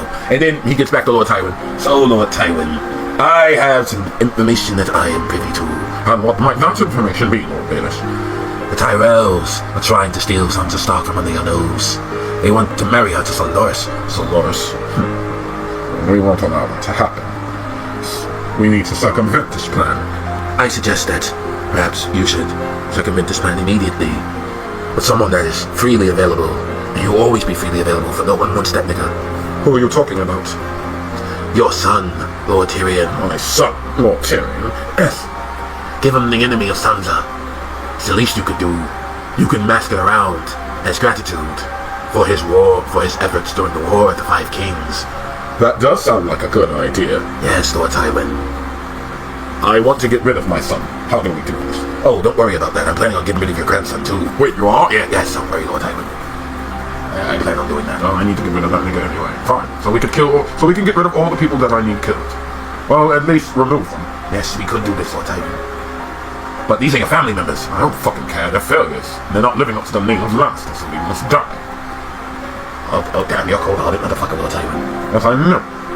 I already know that Tyrion is not going to be the one to kill Joffrey, but I'm going to blame that nigga anyway. Yes, I know. Anyway, so just go back to the Vale where it's safe so our evil plans can go into motion. Yes. I'm gonna keep it 100, guys. I think Lady Olenna, Littlefinger, and Lord Tywin were all in on it together. All three of them niggas. Olenna was probably a part of that conversation for all we know, bro. I'm gonna keep it. That's all I think happened, bro. That's what I honestly think happened, son. Nah, son. So they told Tyrion, and Tyrion had to tell Shay. And I like Shay up until season 4 when she betrayed my mans and she was out here being a stink hoe. Up until then, I felt like she was a real one. And I felt like if Tywin Lannister wasn't the nigga he was, that relationship could have worked out for the both of them. At least the show versions. In the book versions, she was more portrayed like just a woman that's performing that. In the show, it felt more genuine. But he has to tell Shay, I'm sorry, I have to marry Sansa. Oh, and Shay is mad because Shay sees how the small folk look at Sansa. She sees the way Baelish looks at Sansa. She sees the way everybody looks at Sansa. Everybody look at Sansa like she got a fat ass. And Shay looks in the mirror and she looks at her cake and her shit don't look like Sansa. I mean, neither of these women really have it. I'm just making jokes, guys. But basically, Shay feels insecure, bro, because Sansa's this young, beautiful woman. And Shay's just like, nah, bro. You gonna marry that hoe? That frozen bitch? Fuck out of here. I thought we were getting married. You're a whore. I can't marry a whore. I can't be seen with a whore. And eventually that's what Tyrion had to say. And we don't have to... let me get to Daenerys real quick because... damn, every time I cover Daenerys, it's going to be super quick. But yeah, long story short, now that Daenerys is out of fucking... what's this place called? Karth. She is no longer in Karth no more. She needs an army. She needs people to fight with her. And she goes and she finds the Unsullied. The Unsullied are warriors that are trained to be warriors. That are all they are trained to be. They are not trained to do anything else. They are trained to do as I say. Obey. They are trained to obey, slaughter, and maim. Whoever holds the whip is the one who controls the Unsullied. And just to make matters worse, they dismember the Unsullied. If you know what I mean. They get dismembered so they can only focus on war so they don't have no cardinal desires. Which fails because these niggas still end up going into motherfucking brothels and cuddling with shorties like Aemon Targaryen. But nah, son. So what ended up happening is Daenerys sees this place called Slaver's Bay. And she doesn't like what's going on here. She doesn't like the fact that she doesn't like slavery. She doesn't like motherfuckers being told what to do against their will. She hates that shit. She calls herself the breaker of change for a reason. And she's about, and this is where that name, this is the genesis of that name. Because she meets one of the slavers, and this slaver has a speaker for her, and that's Missandei. And the speaker, she's basically trying to word it in a way in which is more palatable for Daenerys, but Daenerys can understand the language that he's speaking, and that nigga talking shit. That nigga like, hey yo, who this dirty stink ass bitch? She smell like dragon shit, bruh. Oh my god, get her out of my face. And she put these horse shit smelling ass niggas here? Oh my god, y'all doodling up the place. Commander Crasman says, greetings, I am Commander Crasman. Commander Crasman says, greetings, I am Commander Crasman. How may I help you? And Daenerys is like, we are looking for an army that can help us out fight the go in Westeros, I am willing to give y'all money and stuff. I have a little bit of money from that we was able to harness from Karth, so I can give y'all money. And then he says, this dirty ass bitch over here wants my motherfucking army? The fuck out my face. I'll give you 2 niggas. Commander Krasmir says he will give you a total of 200 men only. And Daenerys is like, okay, but I need more men because I'm the mother of dragons and shit. Daenerys says she is the mother of dragons. Oh shit! She got dragons? Like, what type of dragons? Are they like blue eyes or red eyes? Or what are they, wyverns? Do they have 4 limbs or 2 limbs? How about we getting some dragons? I want a Charizard. Shit, I'll give you the whole army for that shit. And Missandei was like, Commander Krasmir says, we have dragons. I will give you a whole army for one of the dragons. And Daenerys said, like, I'll give you the small dragon. And then Missandei like, she says she'll give you the small dragon, sir. And then Commander Krasmir was like, fuck out my face! You gonna give me the small fucking dragon? Who fuck she think I am? I'm big Krasmir over here. I'll take the big black one, thank you very much. And Missandei is like, he says he'll take the big black one. Stupid, dirty, ignorant ass bitch over here thinking she runs shit. Fuck out my face. That's Krasmir talking shit under his breath and shit like that. So Daenerys, oh my goodness, this is when, in my eyes, this is when, because like I said, when I first started my Game of Thrones journey, since I am a Kingdom Hearts fan, all I saw was Naminé. All I saw was Naminé because she was in an abusive situation. She was slowly becoming prominent and stuff like that, but she had to deal with some Castle Oblivion shit.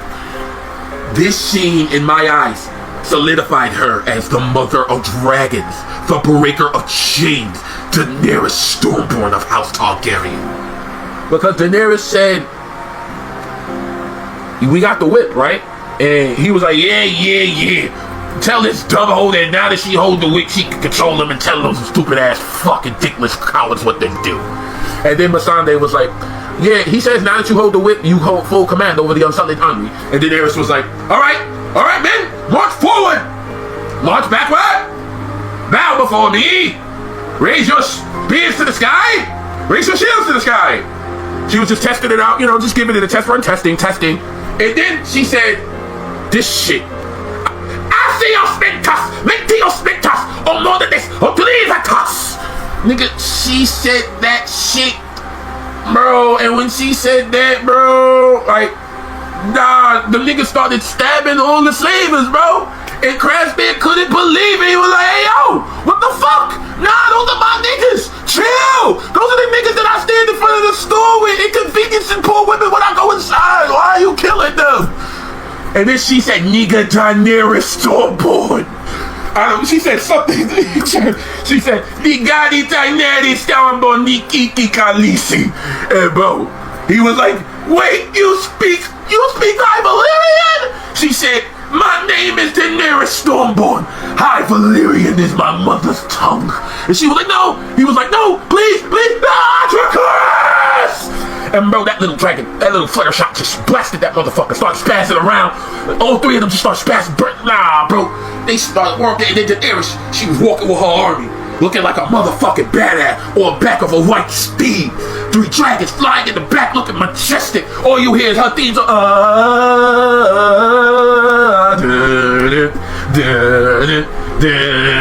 nah, bro. My bitch Daenerys Stormborn of House Bringer of Fame, Queen of the Ashes Targaryen, nigga. That's my bitch Daenerys Shaquana Targaryen. Nah, bro. Yeah, and then after that, bro, she had to still deal with slavers, bro, because the slavers pulled up and they basically told her, hey, yo, you're gonna fucking bend the knee, and she scared the shit out them niggas. And she needed more help. So she got the second sons. And of course, it's another sexist asshole talking shit to Daenerys. And he gets his head cut off, him and his mans. Because Dario Chadchin Maharis. Yeah, there's Dario Chadchin Maharis, and then there's Dario Beardachin Maharis. Beardachin comes in season 4, but Dario Chadchin Maharis, he pledges his loyalty to Daenerys. Because when he looked at Daenerys, he saw a divine goddess. He just saw something really beautiful. It was just hitting all of his mental triggers. It was hitting all of his triggers, and he was just like, yeah, I want to serve her for the rest of my life. He really just wanted to smash. That's why he was so dedicated to doing it. And Daenerys, and the feeling was mutual, because Daenerys liked him. Like, she looked at him the same way Boma looked at Zarbon. It stuck that. He stayed Zarbon in her eyes. Until season 6. Then she was like, I'm sorry, there's going to be more dick in Westeros. This pussy may need to be single so I can marry somebody over there and gain power. Nah, you probably should have brought Dario with you, because honestly, Daenerys, you probably should have brought Dario with you and just created a whole hostile takeover over Westeros instead of siding with any of these motherfuckers. Because you want to side with them and play politics with them, and they're gonna and all of them have different allegiances and shit. And you over here, your hand of the king was Tyrion Lannister, a nigga that's not trying to see his sister's head on the spike. Because I mean, if it was Book Tyrion, the shit that Book Tyrion said, Book Tyrion. If read the books, guys, that nigga's crazy.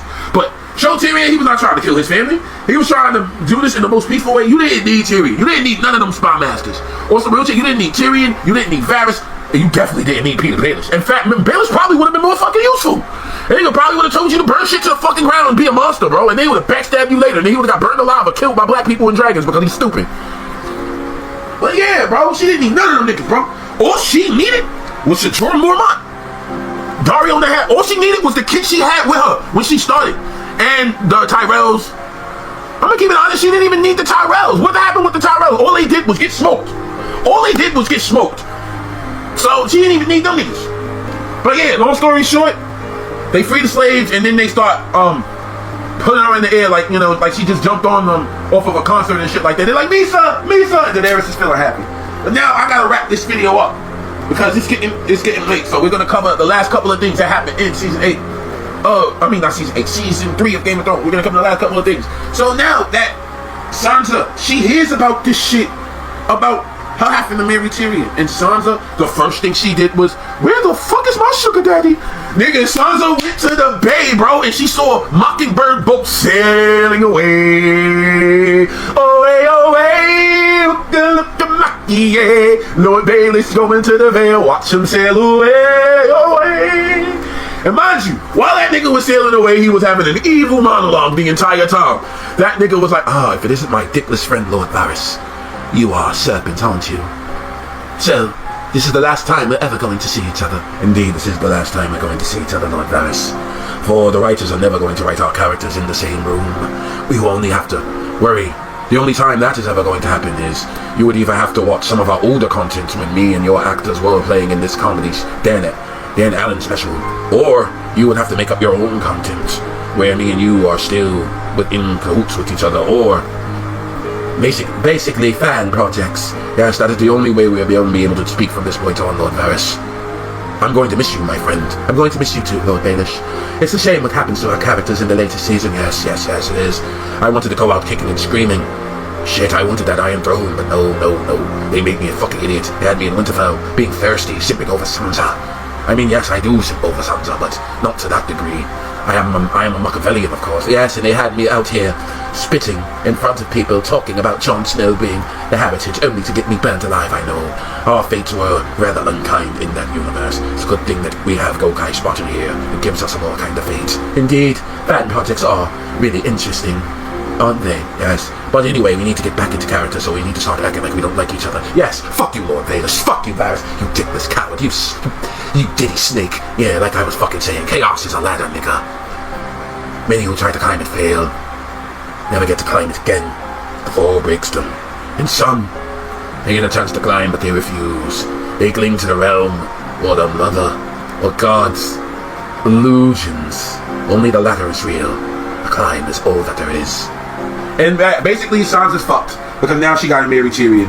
And during this marriage, Joffrey, oh my god, I love this nigga Joffrey. Everybody hates Joffrey. I love Joffrey. That nigga ain't no type of shit, bro. Joffrey, bro, Cersei's told that nigga Joffrey, the world is yours, you can do whatever you want, and Joffrey ran with that shit to the hills, bro. My boy Joffrey, every chance he got, he decided to be a piece of shit to Tyrion, and for me, it was a joy to watch, because I like watching characters have problems with each other. So, like they had a footstool so Tyrion could have some dignity, bro. This nigga Joffrey took that shit away. And he's like, nah, we ain't here. No, you don't get to have no dignity over here. Never mind that butty. He laughed in that nigga face, bro. And Sansa had to bend down and kiss that nigga, bro. And shit was crazy, bro, because Joffrey was on some crazy shit. He was like, hey, you need to go do something. No, so wait, it's time for a bedding ceremony. And yo, bro, and Tyrion said, hey, yo, deadass, I'm tired of your ass. If you keep pressing me, you'll be fucking your own bride with a wooden cock. And bro, he said that shit to the king. And after that, he went to the room and he didn't lay a finger on Sansa. He was like, no, I'm not doing that, man. This Game of Thrones shit is fucked up, bro. This marriage arrangement, as far as I'm concerned, we're not married. In a couple of seasons, we're gonna annul this shit. Oh, really, Lord Tyrion? Yes. Okay. I like you. I like that. I mean, you're nice and all that. I know, Lady Sansa, don't worry. You don't have to worry about that. And Tyrion's like, you didn't fuck her yet? What's wrong with you?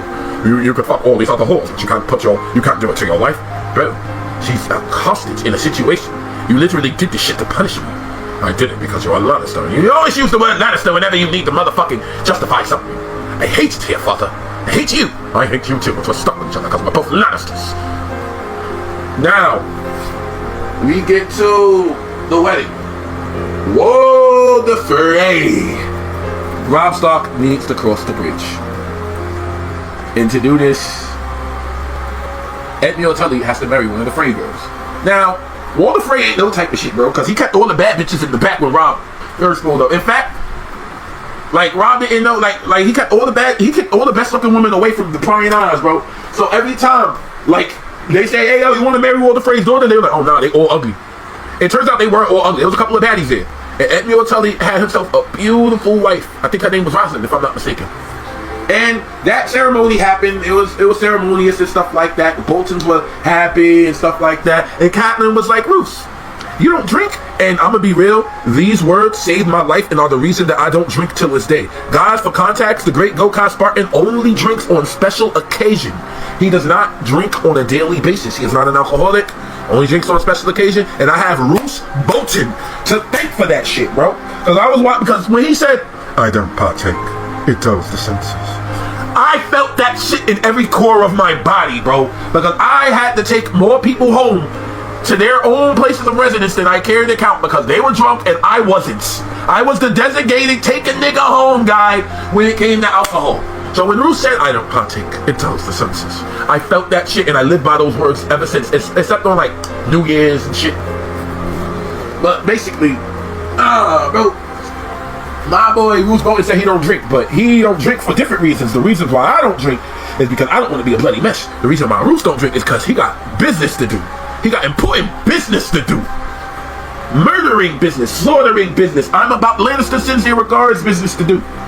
And then all you heard, the scene just started to change. They closed the door. The Blackfish went to go take a leak. And as soon as that nigga dipped, the doors got shut. And all you heard was all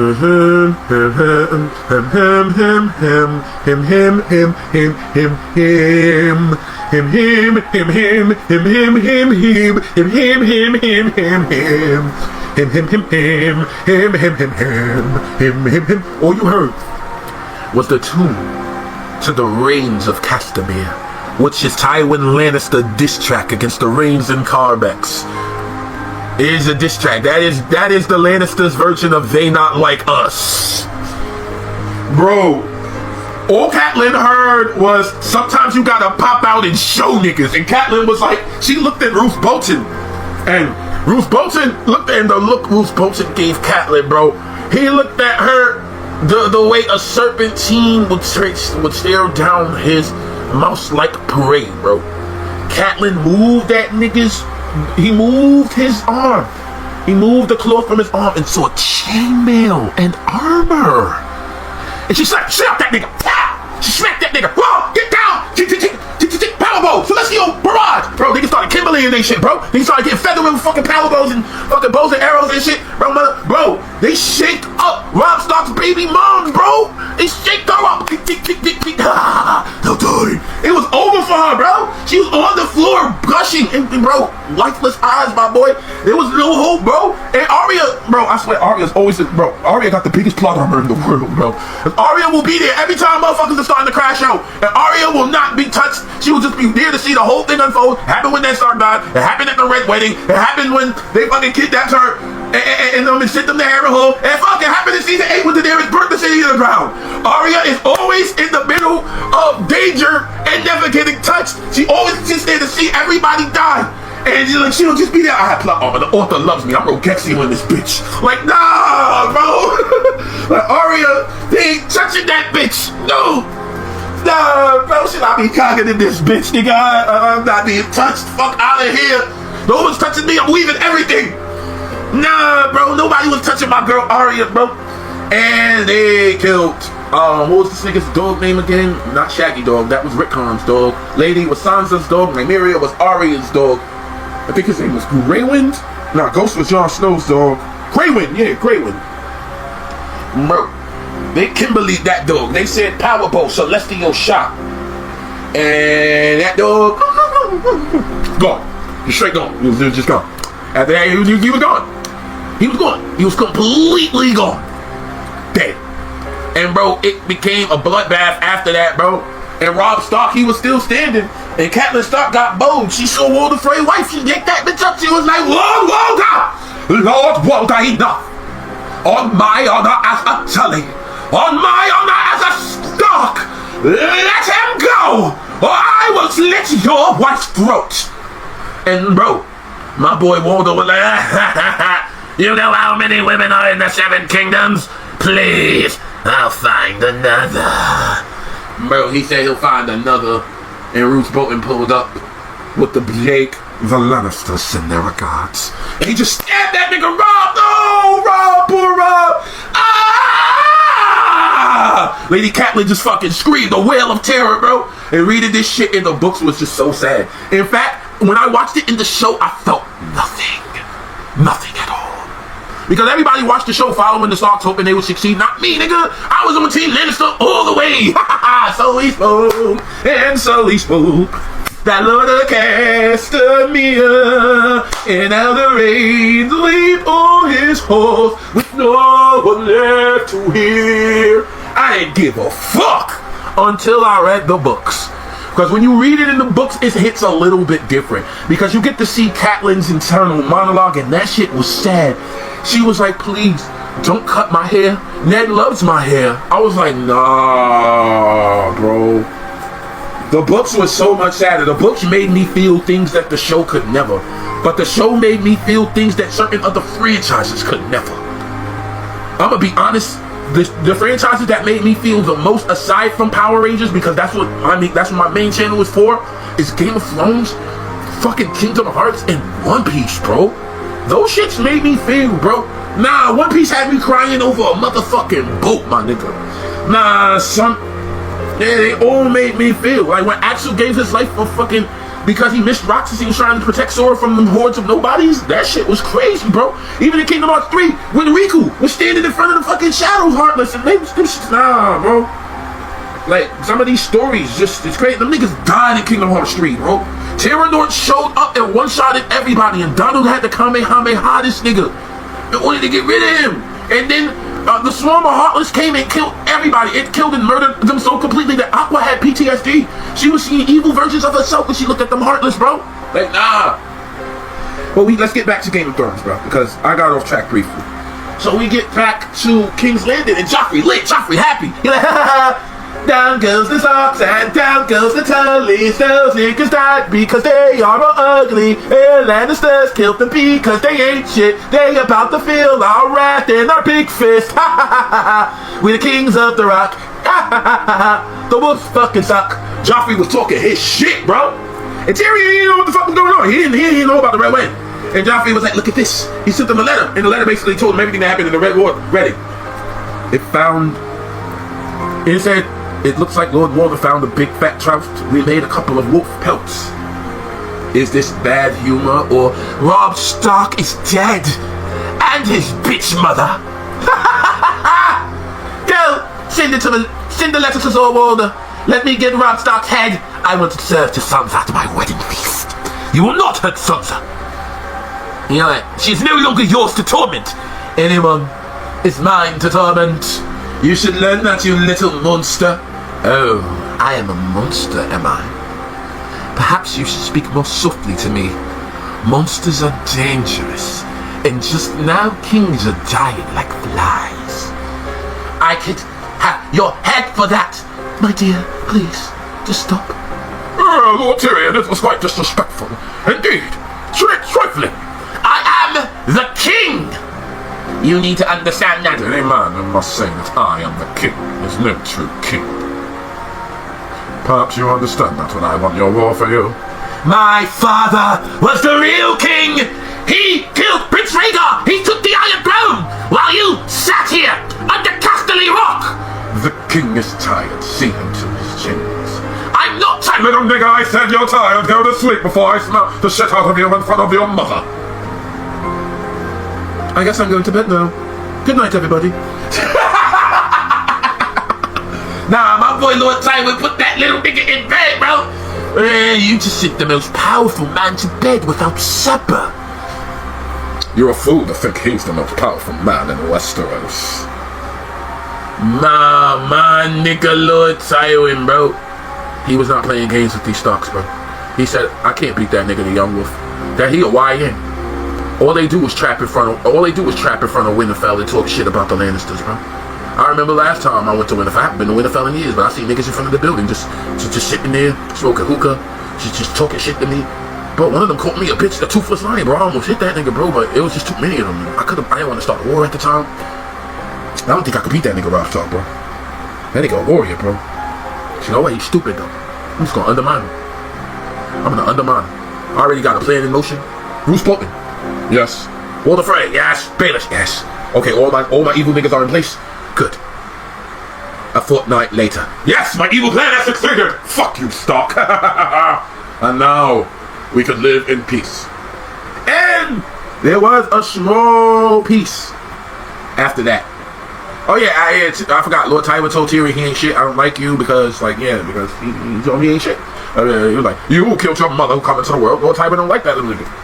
And there was it was no peace, but there wasn't nothing happening in King's Landing for at least I would say if she had to link season 2 and 3 to a degree, nothing happened in King's Landing for like a fortnight up until Joffrey died at his wedding, which I will cover in the next video because I thought I would be able to cover season 4 in this one, but I won't be able to because there's just too much shit that happened. Hell, I didn't even really get the chance to talk to Jaime Lannister. Long story short, that nigga got his hand cut off. Him and Brienne had sexual tension with each other. We learned that Jaime actually killed the Mad King because the Mad King was wilding and shit like that. And Jaime's a good dude. He fights a bear for Brienne and they get back to King's Landing and he sees his sister and his sister sees him looking bummy without a hand. The end. Okay, so next time I will give my Unhinged Game of Thrones review of season 4. So, like I said, if you enjoy my content, feel free to like, comment, and subscribe, and have a marvelous day, and may the power protect you, Vala Morghulis and Vala Garhyrus.